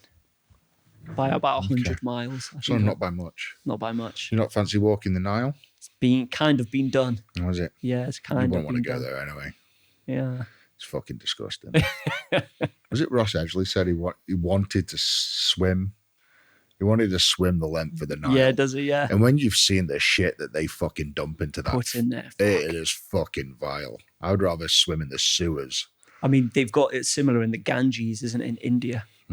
I remember I was like washing. Well, I wasn't washing. I was going in the Ganges, and I saw what I thought was rope, and I picked it up to flick it out the way, and it was expanded human shit. It was a turd. Yeah, and then you've got heads bobbing up and down as some lady's doing her washing. You're like, whoa, don't know how clean that blouse is going to get. Probably dirtier than when you went in. So the Yangtze River. Yeah. 4,000 miles. 4,000 miles, pretty much at that point, like the biggest thing that I could find that hadn't yet been done. Starts in the Tibetan Plateau at over 5,000 meters altitude, similar altitude to Mount Everest Base Camp. It starts that high up. It starts that high, yeah. And it must be all draining in from the mountains. Yeah. That's where it's from a big glacier up there. Okay. And then it just feeds through. It's obviously a sensitive region because it's Qinghai, West China, on the border of Tibet. Yeah. So it took 2 years to plan because they needed to make me a temporary Dr. Dykes for 1 year to get. I'm not even sure if I'm allowed to say this. Some kind of visa issues? Or? Yeah, to get permits. So they had to create me doctored so that they could, what was it for? Oh, so that I could be ambassador for the Green Development Foundation. And only when I was ambassador for them could they introduce me to the authorities, in which I would have then connection to the government. And so I had to carry 16 or 14 stamped and signed laminated documents stating all of this just to get to that area. Wow. It's very sensitive, so very all intense. Bullshit, basically. All ticking boxes. Just ticking boxes. That's exactly what it is. Yeah. And it took a long time to tick those boxes, you know. So it took 2 years to get to this point. How old are we? At that point, I was 27. How old are you now? 34. 34. Yeah. Some time ago. Yeah, it was. And so that was, I finished when I was 28, took a whole year. Fucking hell. Yeah, it took 352 days. A whole year of your life. We were only alive for like 75 years. If we're fucking yeah, no, yeah. I you spent a whole fucking year walking a fucking river in China. Talk me through it, man. Why? So, firstly, why that? That's because something never done before. No one had ever walked this river in one go. That's it. Yeah, it was two. One, China's just so big and so diverse. It felt like I could cross so many countries in one. It's kind of the best way to see it. And two, it was like one of the baddest things I could find that hadn't actually been done. You're up there with the bears, with the wolves.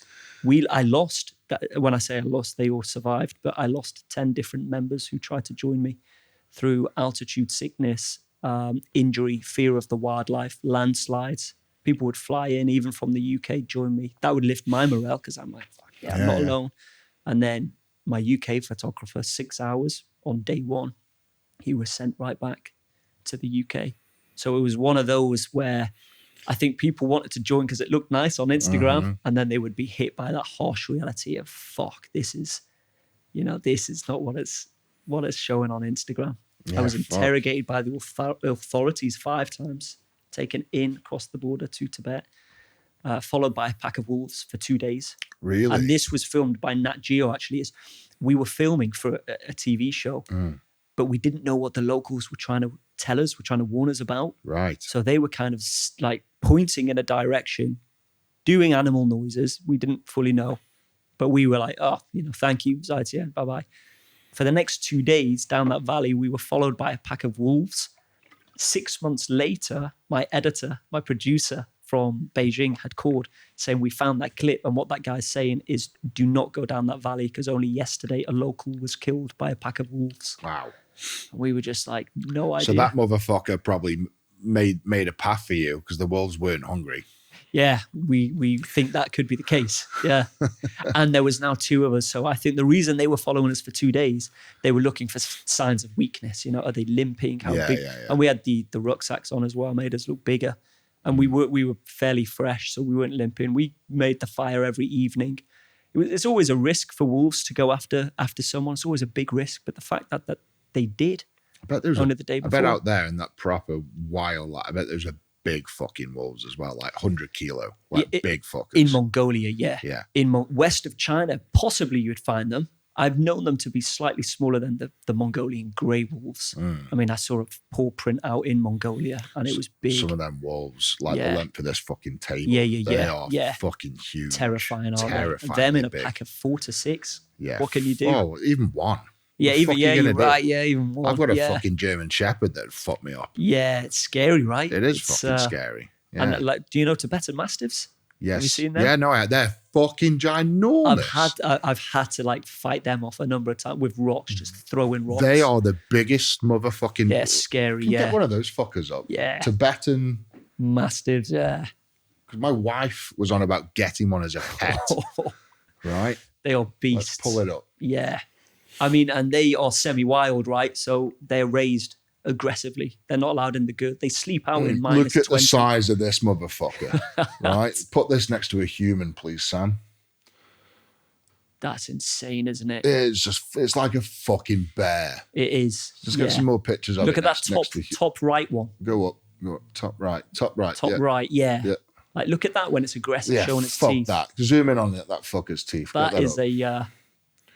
Look at that. Imagine that motherfucker coming at you in the wild. Yeah, and look, you can see it's chained up. Can you see the chain? Yeah, fuck. I mean, there's a reason why they are Mate, that is a vicious looking. Yeah. People can't appreciate how fucking big that is. Try and find a picture of it next to a human being. Massive. They're just fucking giant. Like the St. Bernards, but bigger. Yeah.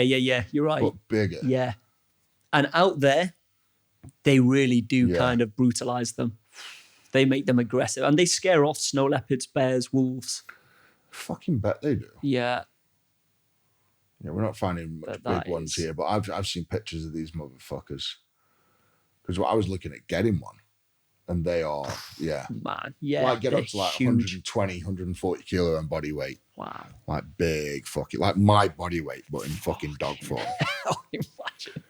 With teeth to go with it. Look at that size. Yeah, fuck. That's just ridiculous, That isn't is it? ridiculous. So they were actually a real issue on the Yangtze and in Mongolia. Right. Often, I actually got a stick in the end in West China because there was one time where I was cornered by two.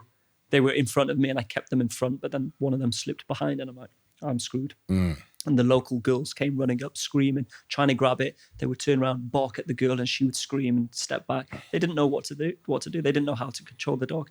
I had to kick one of them, and the rest I had to Are you keep saying these were up. Pets? Yeah, these were semi-wild Tibetan Mastiffs. So when I were say semi-wild, sort of owned by the village somewhere. in a tent, and they are always staked outside to protect the livestock. So anyone came in, they would just go fucking nuts. Yeah, and these weren't chained up because they don't expect people to be there. Yeah, how the fuck? I mean, you put that I was on a more fucking exhausted. lead. Yeah. It's walking you. You're not walking it. No, not at all. Yeah, that's scary. I was more exhausted trying to fend off these two than I was a Muay Thai fight.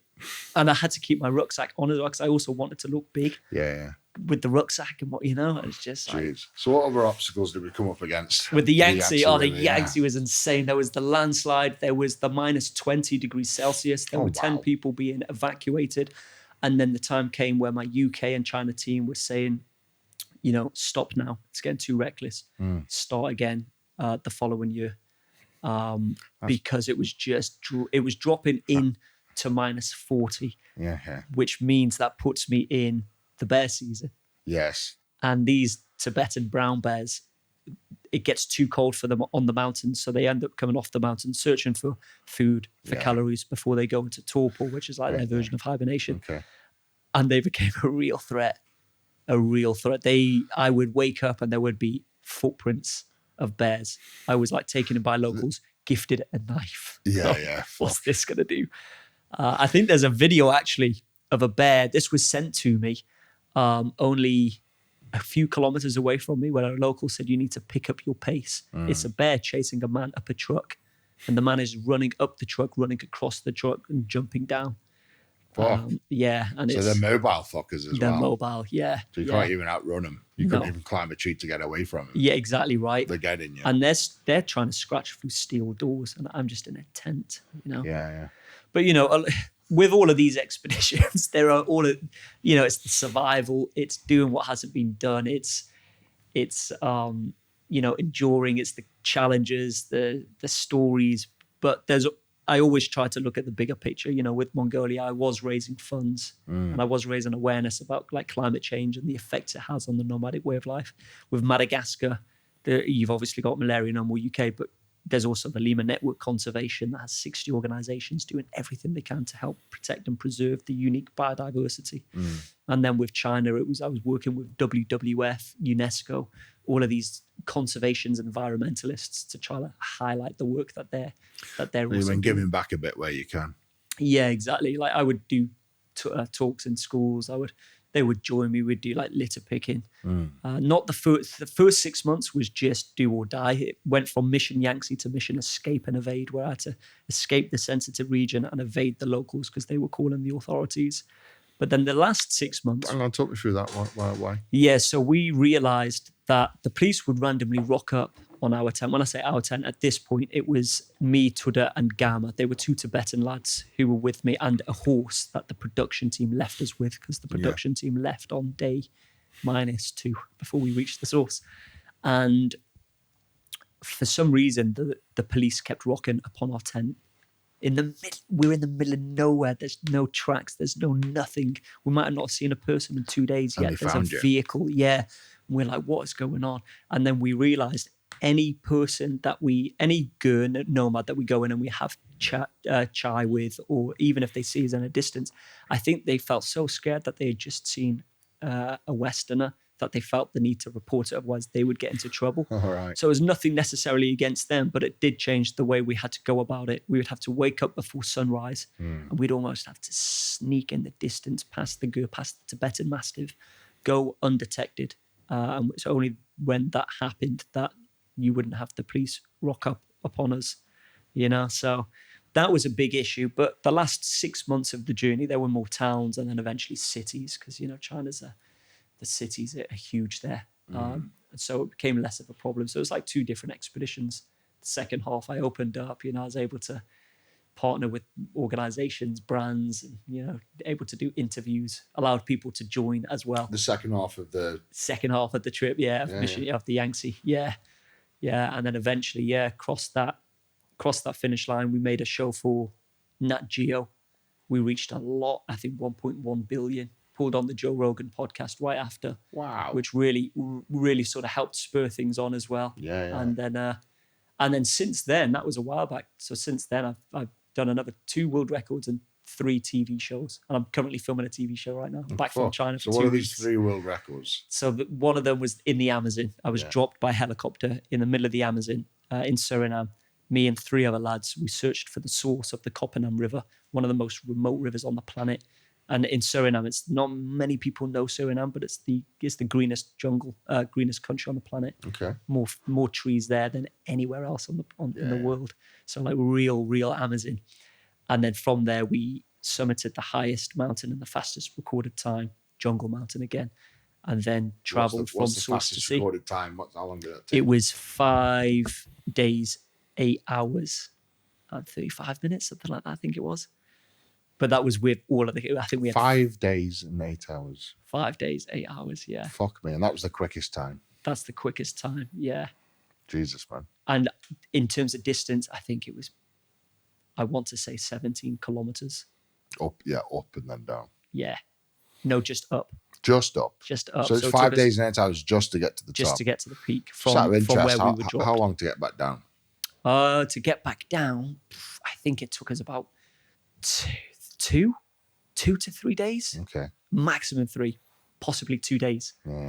Yeah. Straight back to the kayaks, to the rations, and then we kayaked from source to sea, just like utilizing the jungle again, which was insane. We were coming across wildlife that hadn't seen a human before. We came across a wild jaguar that normally runs off. Yeah, but it was stood there 2 minutes. The jaguars are rare these days. Yeah, they are. Yeah. I hit Steve Backshall and CBBC, is it? Took 3 trips to Suriname to search for a jaguar, and they just couldn't find one. And you fucking saw one on your travels. Yeah, right there, 2 minutes just staring at us. Probably thinking, are they a threat? Are they food? Yeah. Probably it's last time ever seeing a human. We went 34 days without seeing a person on that trip. Fucking hell. And just indigenous carvings from thousands of years ago, and that's it. Really? That's it. Yeah. Truly wild, And, what other world records? So they were the last 2. First to kayak source to sea in the Amazon of the Kopanam, and then highest peak. And then we filmed a TV show following the Great Wall. It wasn't a world record. It was just like, that was 21,000 kilometers, but land, air, and sea. kind of got like the licenses in skydiving, paragliding, paramotoring, but all the water-based scuba diving. 21,000 kilometers. It's like a lap of the world, isn't it? But that was because it was like COVID and it was back and forth trying to film the Great Wall across China's entire length. So how long is the Great Wall? I think if you put it all together in terms of miles, they say it's about 13,500 miles. Oh my God, I didn't realize it was that fucking big. Because there's lots of different sections built over time. And if you were to put that together, it'd almost wrap around the world. Yeah, wow. I might be wrong there. It might wrap around the world.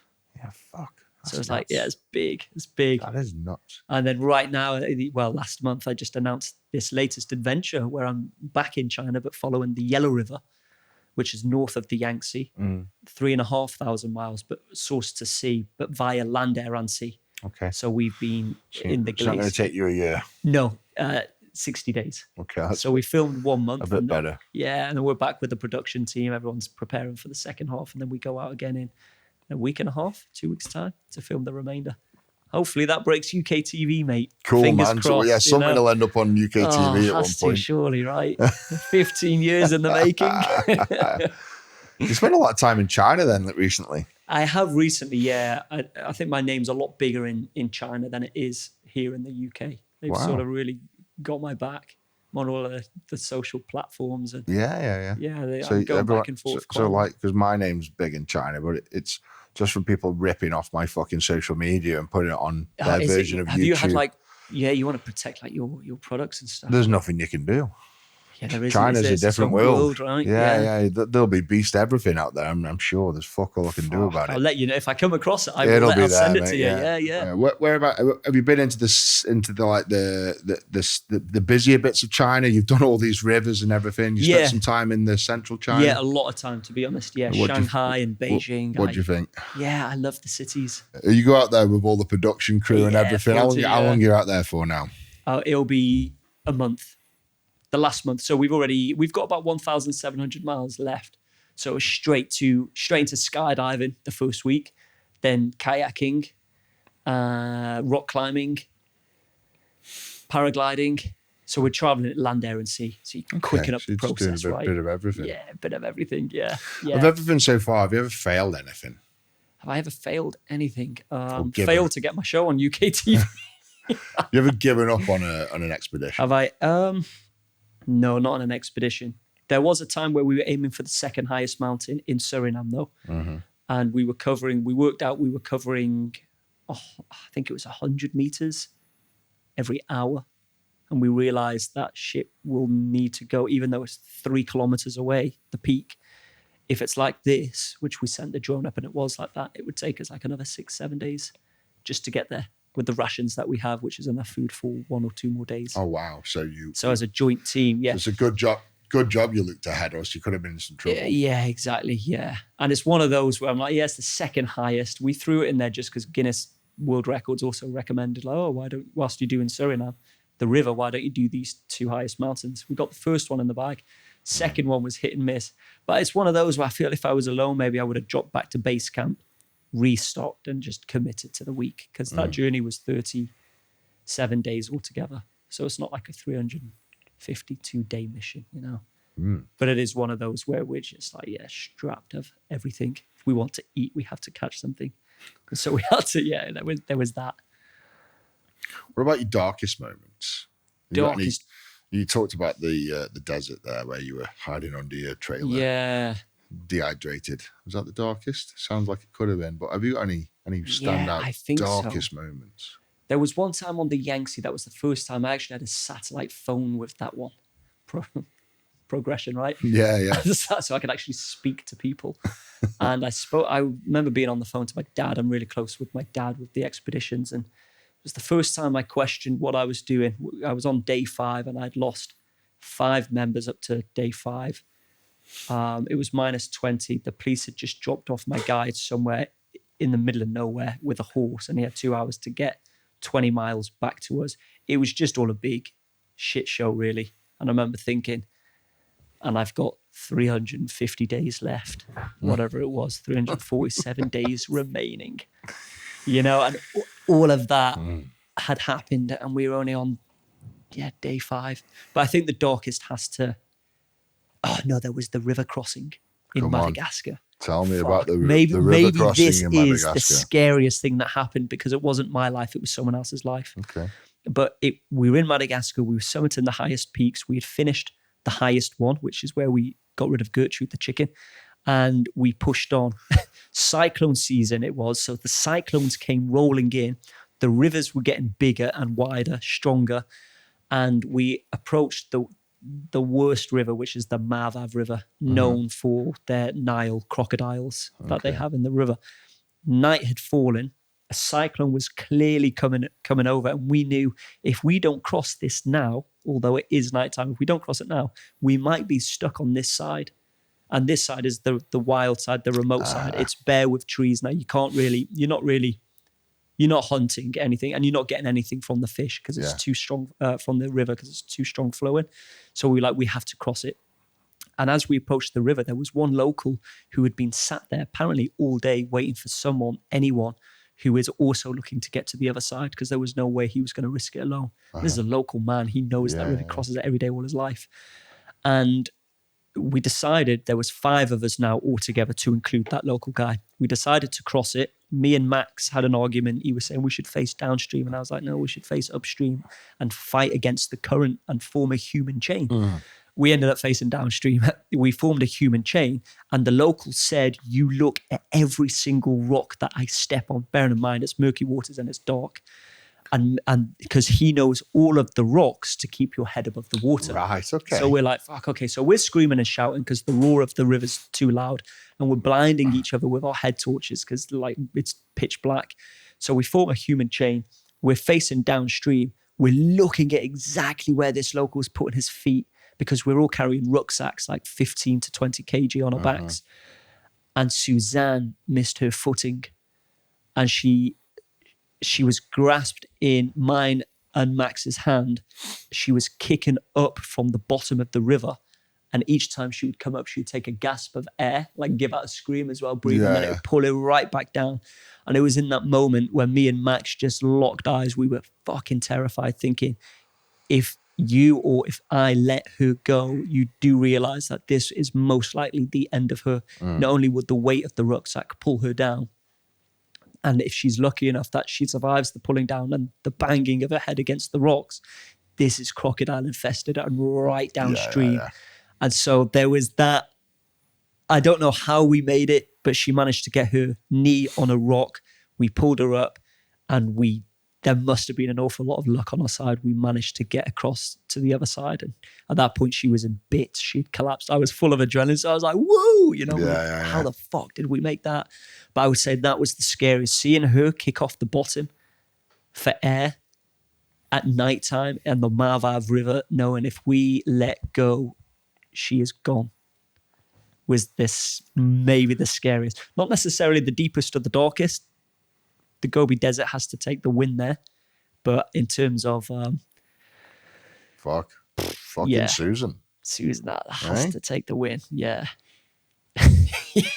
And then she left. She's never joined me again since. I can imagine. Like, no more of these missions. Yeah. But she's a hardcore as well. She was like Laura. That's why we allowed her to join us. She was a photographer, but she's half Brazilian, tough as nails. Yeah. So we thought, only joining us for 2 weeks. How hard can it be? Nearly died. But we, How tough can it be? Apart from nearly dying, it's fine. On that bit. Yeah. But then the Gobi, I think psychologically, that was the most disturbing, because the previous guy who attempted it left me a little note at the bottom of the email saying, remember, incredible is the ability to continue no matter what. I just never knew what that meant. I don't even think that makes sense as a sentence, but it taunted me. And when I was deep in the Gobi, because I was hallucinating and I was seeing stuff and I was delirious and I was dying, I remember that quote and being under my trailer and thinking, no one's obviously incredible. That's impossible. But if it was a thing, what would it do? Because I had no idol, I had no role model to follow in the footsteps of. But my brain, I've since heard it's a scientific term called third man syndrome, and that many explorers and extreme athletes in the past have experienced it. But I didn't know until like a year ago. And it's where your body latches on and tries to form a figure. So in my case, I personified incredible, and I was trying to following the footsteps of whatever this thing was. I remember it was breaking its skulls down. I remember it was getting out of its trailer quicker than me. It was walking further than me. And all I had to do was keep up. And as long as I somehow kept up, which I couldn't, I was still making progress. Uh-huh. I should message him and like tell him that story. I never really sort of dropped him a note, but that quote potentially may have also been a part in saving my life. Yeah, fuck. Mental, really, right? Yeah, it is. Yeah, it is. How things happen and little things pave the way in your life. Yeah. Little messages, little. Yeah. And like little things that you latch on to keep you going. Like with yourself, didn't you visualize like your family dying if you don't complete this specific? Yeah.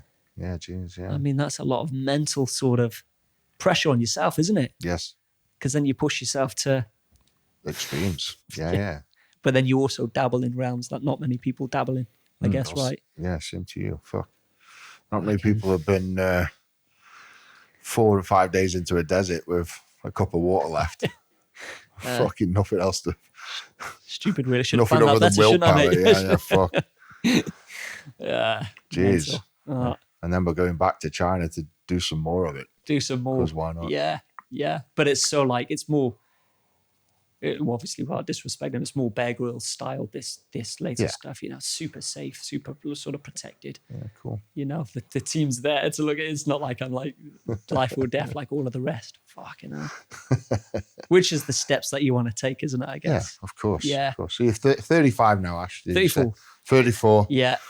Okay, if you could go back in time to a little 19-year-old Ash, any advice for that kid?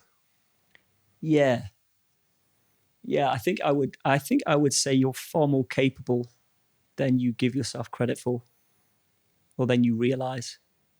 Because I think that fear comes as a package deal with doubt, right? And I had a lot of fear when I was preparing for Mongolia. But the fear I've realized is healthy. It's the doubt that you want to eradicate, but you can only eradicate doubt through experience, right? Through building up those track habits. It's like snake handlers, for example, or astronauts. It's not that they don't fear the snake. They fear being bitten by the snake. It's just they have built up that experience. They know exactly what they're doing. Yeah. And back then I was just so fearful. People were saying it's impossible. It can't be done. And, that's why I went to get the best maps to break down every single day of Mongolia, looking for the days that they're talking about is impossible. If there's anticipated to take 100-day journey is impossible. I want to find that day.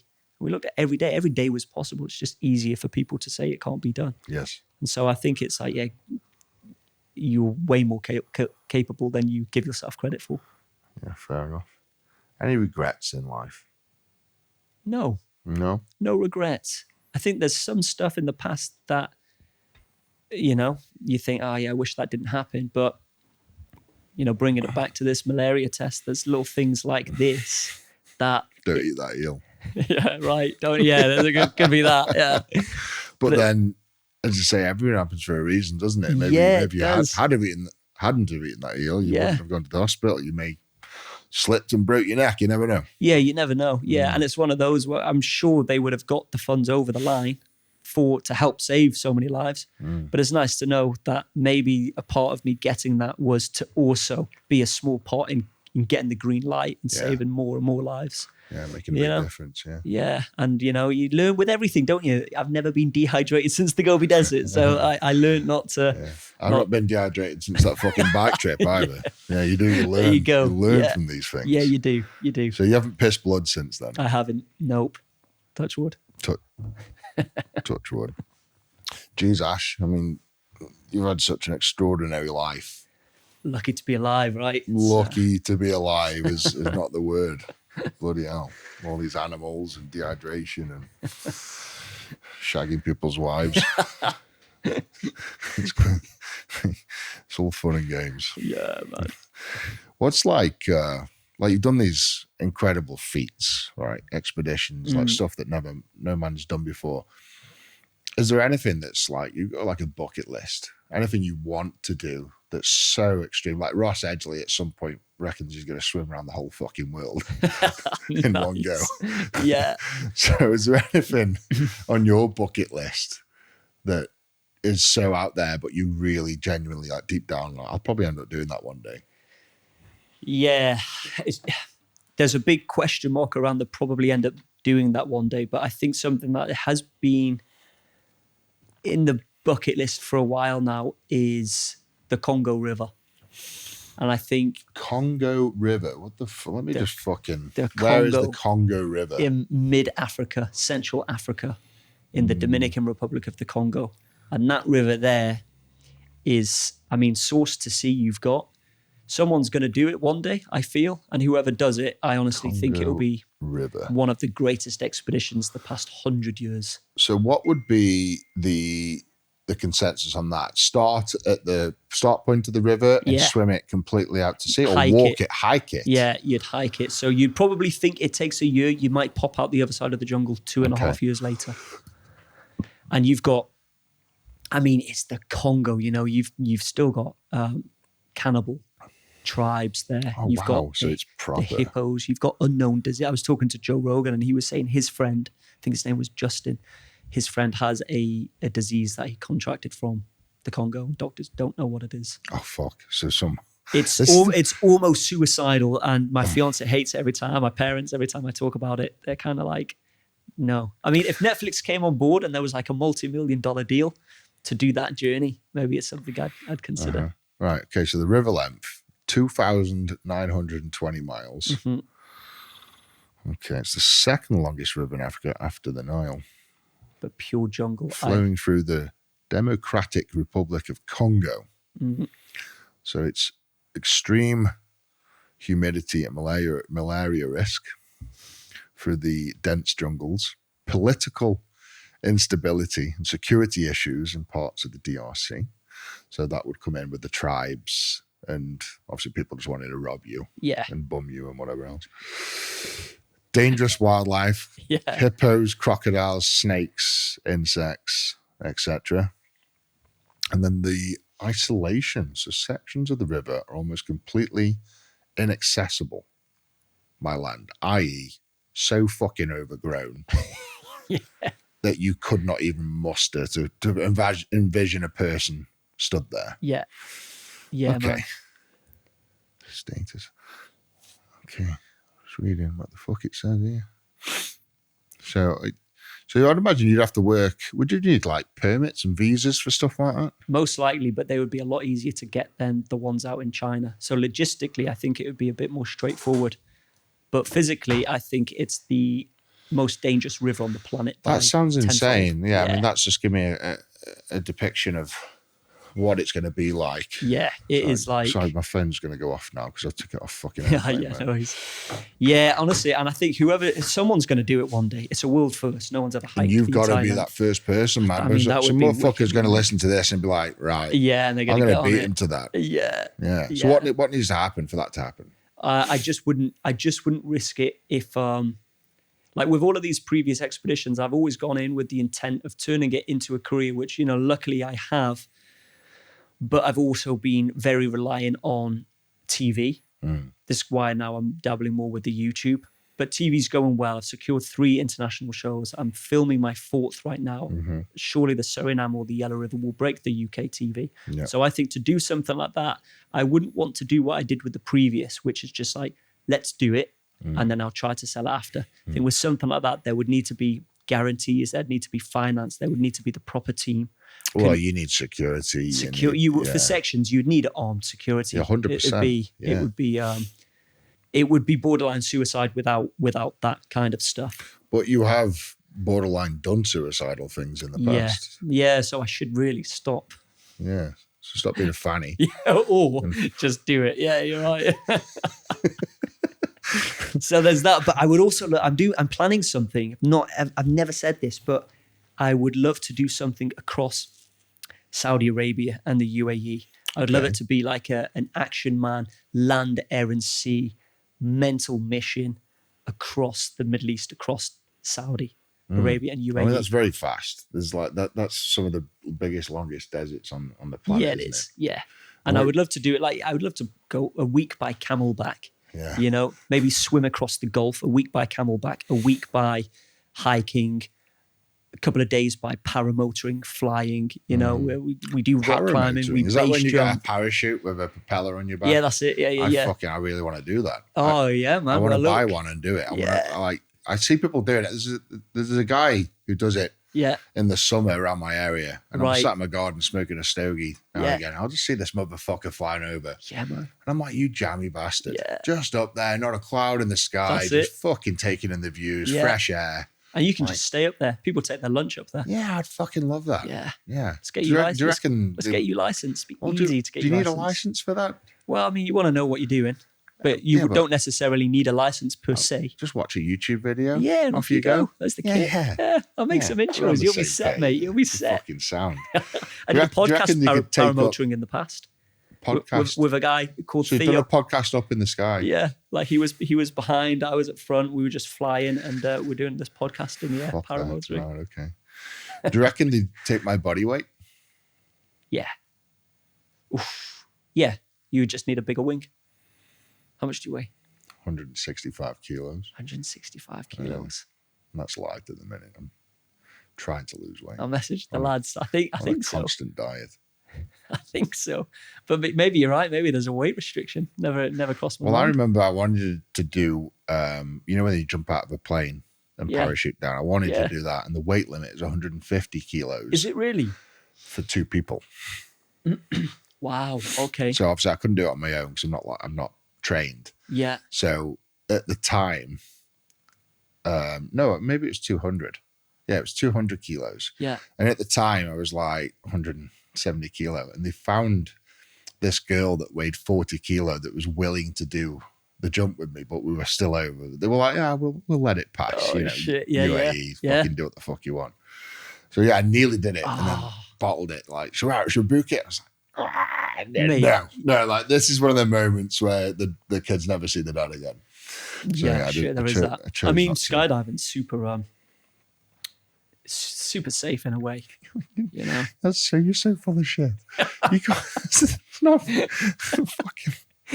Like you could jump. What the You, fuck? you could be knocked unconscious, spiraling, but you've got a built-in AED. Of course you have. And then at 1,000 that definitely goes off every fucking time that you knock unconscious. 1,500 feet. It deploys the reserve. Yes, and then you're just going to softly float to the Yeah, ground the and be landing might be completely quite hard, fine. Yeah. Yeah, completely We should safe. get you your license though. That'd be a good one to I'd go love for. to do the paragliding. Yeah, the paragliding. Yeah. The propeller The one, sorry. paramotoring. Yeah. Paramount, I'd love to do that. Yeah, man. Let's. Yeah. I actually looked to buy one. I'm thinking about it. Yeah, most of some people.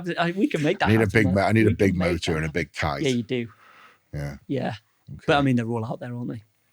Yeah, maybe we'll do that get together in the massive, future. massive. We Let's do do that. That'll be start ace. your podcast and we'll do one up in Yeah, let's get it. Let's one get up in the it. sky. That sounds good. That's great. I should take. Yeah, we should do an adventure. We should do like a one-day mad mission. You got any fears? Heights? Nothing like that. Have I got any fears? Tell you what, one It'd be thing great. Like take I've him got a through I don't like get scared of much stuff. Okay. I think when it comes to my weight, Yeah. I get scared. Yeah. Okay. fair. So little things like, I don't know, walking over a glass bridge, yeah? Yeah. In theory, it's impossible, but because I'm so fucking heavy Yeah. and the world just is not built for anyone over Yeah. 100 kilos, shit like that. Yeah. Zip lines, Yes. elevators, just stuff because of my size. Like I get into get an elevator with 4 or 5 people, and then when I get in, it's like 3 people in it. And there's been times where I've got an elevator, got halfway down, it's like it starts grinding and halting, and I'm like, fucking shit. Fuck. So just like everyday stuff that people take for granted, escalators, just Yeah. Yeah, it's true, and people can't relate to that because stepping on, like getting into a truck, stepping onto a step, that snaps off. Sitting on Yeah. furniture, that snaps. It's just Yeah, every day. true. I had to get reinforced fucking chairs for this podcast. Oh, This is like a chair from America for like a £500 man, It's just shit like that I have to Wow. fucking worry about every day. stuff that you don't think of, You right? can go into a restaurant, sit down and be fine. I have to go into a restaurant. I have to test the fucking chair Yeah. in many different ways before I put my ass into it. Fuck. Have you had to sometimes give them a call-in warning, fair warning? No. There's been cases where I've had to stand and eat my food before. Yeah, really, yeah. Yeah, because I literally just can't fit in the chair, or the chairs just keep snapping on me. Oh, no. Has that happened? Has that happened where you've been eating and it's broke on you? 100% many Oh, times. shit. Fucking hell. Especially when I was at my biggest. Right, It was like okay. nearly 200 kilo. I would, fuck me. I reckon I probably destroyed fucking 20 grams of the furniture in the years at my biggest. Every restaurant I went into, I'd snap a fucking chair. Shit. You know, like you stack chairs. Yeah. So I'd always have to stack a chair to like double the strength up. I Right, of always have to course. sort of do shit like that. Yeah. You know? But the weight is still on those 4 legs, right? Yeah. Pretty much. Pretty much. Oh, man. Yeah, there'll be a parachute out there. Yeah, we'll make it happen. Yeah. So these adventures you got coming up, and you're doing stuff on your YouTube, did you say? Yeah, like I'm getting more out there on the YouTube. Sick of waiting for TV. TV's now starting to trickle. It's going well, but I think, and I would love to, like, I was serious when I said I'd love to take more people out, like on a day of doing something where we manage to get either a podcast in or not a podcast. It could just be an adventure. Could be in the UK, could be outside, could be a day in the jungle, day in the mountains, you know, day just. But like when Bear Grylls takes someone out for almost a like night. Wild Weekend. Yeah. But just for like a day of doing something insane. Safe but insane, and the whole team would be there and whatnot. I think that would be really cool. But right now on the YouTube is like the Suriname series, you know, the Amazon World TV's Records.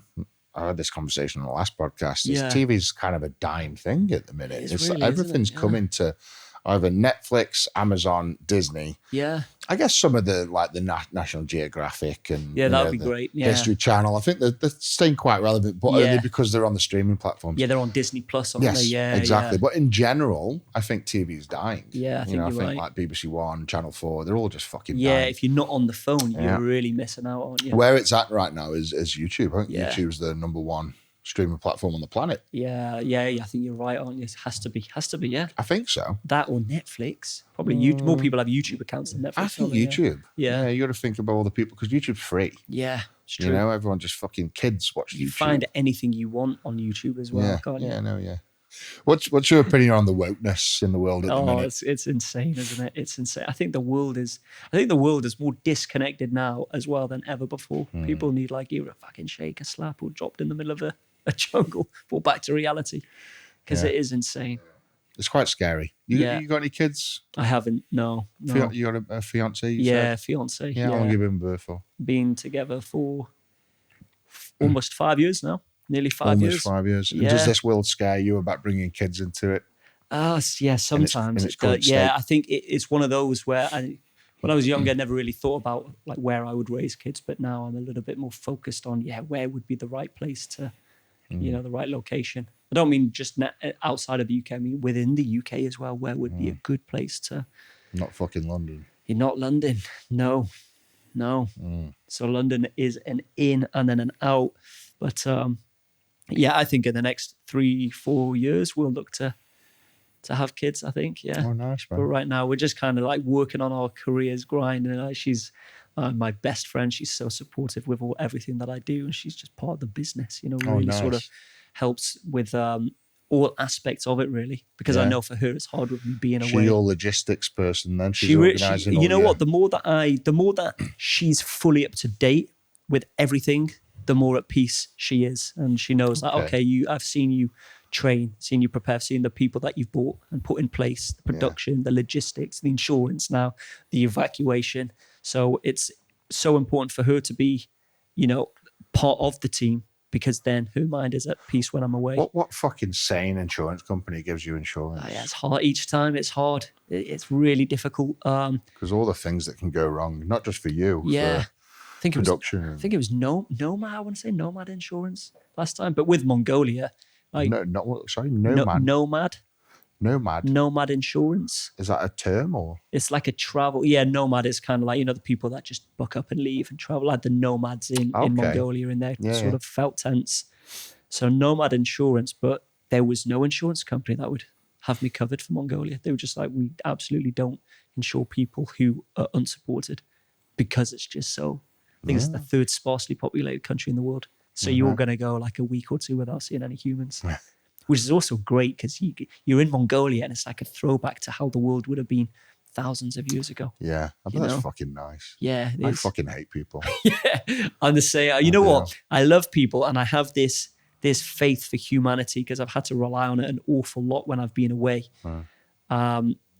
But you don't get that. You don't see that in cities. People lose that human connection. I'm more connected. And in the middle of Mongolia, they feel that they're the ones doing life the right way. Yeah. They say we're the rich ones. Yeah, I'd fucking agree with that. Yeah, and they're like, we've got all of this land, we've got the horses. I talk around this quite often. It's like, as much as like it's been great to capitalize and make money off streaming services in social media. Yeah. I genuinely wish social media was never invented. I wish the fucking all that kind of crap that just drags the mental health down of the fucking society. It just puts so much stress and strain on everything, doesn't it? Do you worry about that with like your kids as well? 100%. Are you constantly always having to... I can't remember what the fuck I came across it, but there was like this thing, all these statistics going around of like the younger generation now, and like there are kids that get into these mental states at like 10 years of age. Yeah. And they're like wanting to kill themselves because they haven't got enough likes on the fucking TikTok video. Fuck, you know? And it's like this peer pressure to be cool, to have loads of followers, to get likes. And if they don't hit this criteria, they're worthless. And it's insane, so bad, so bad for the mental health. We never had that, right? Not really.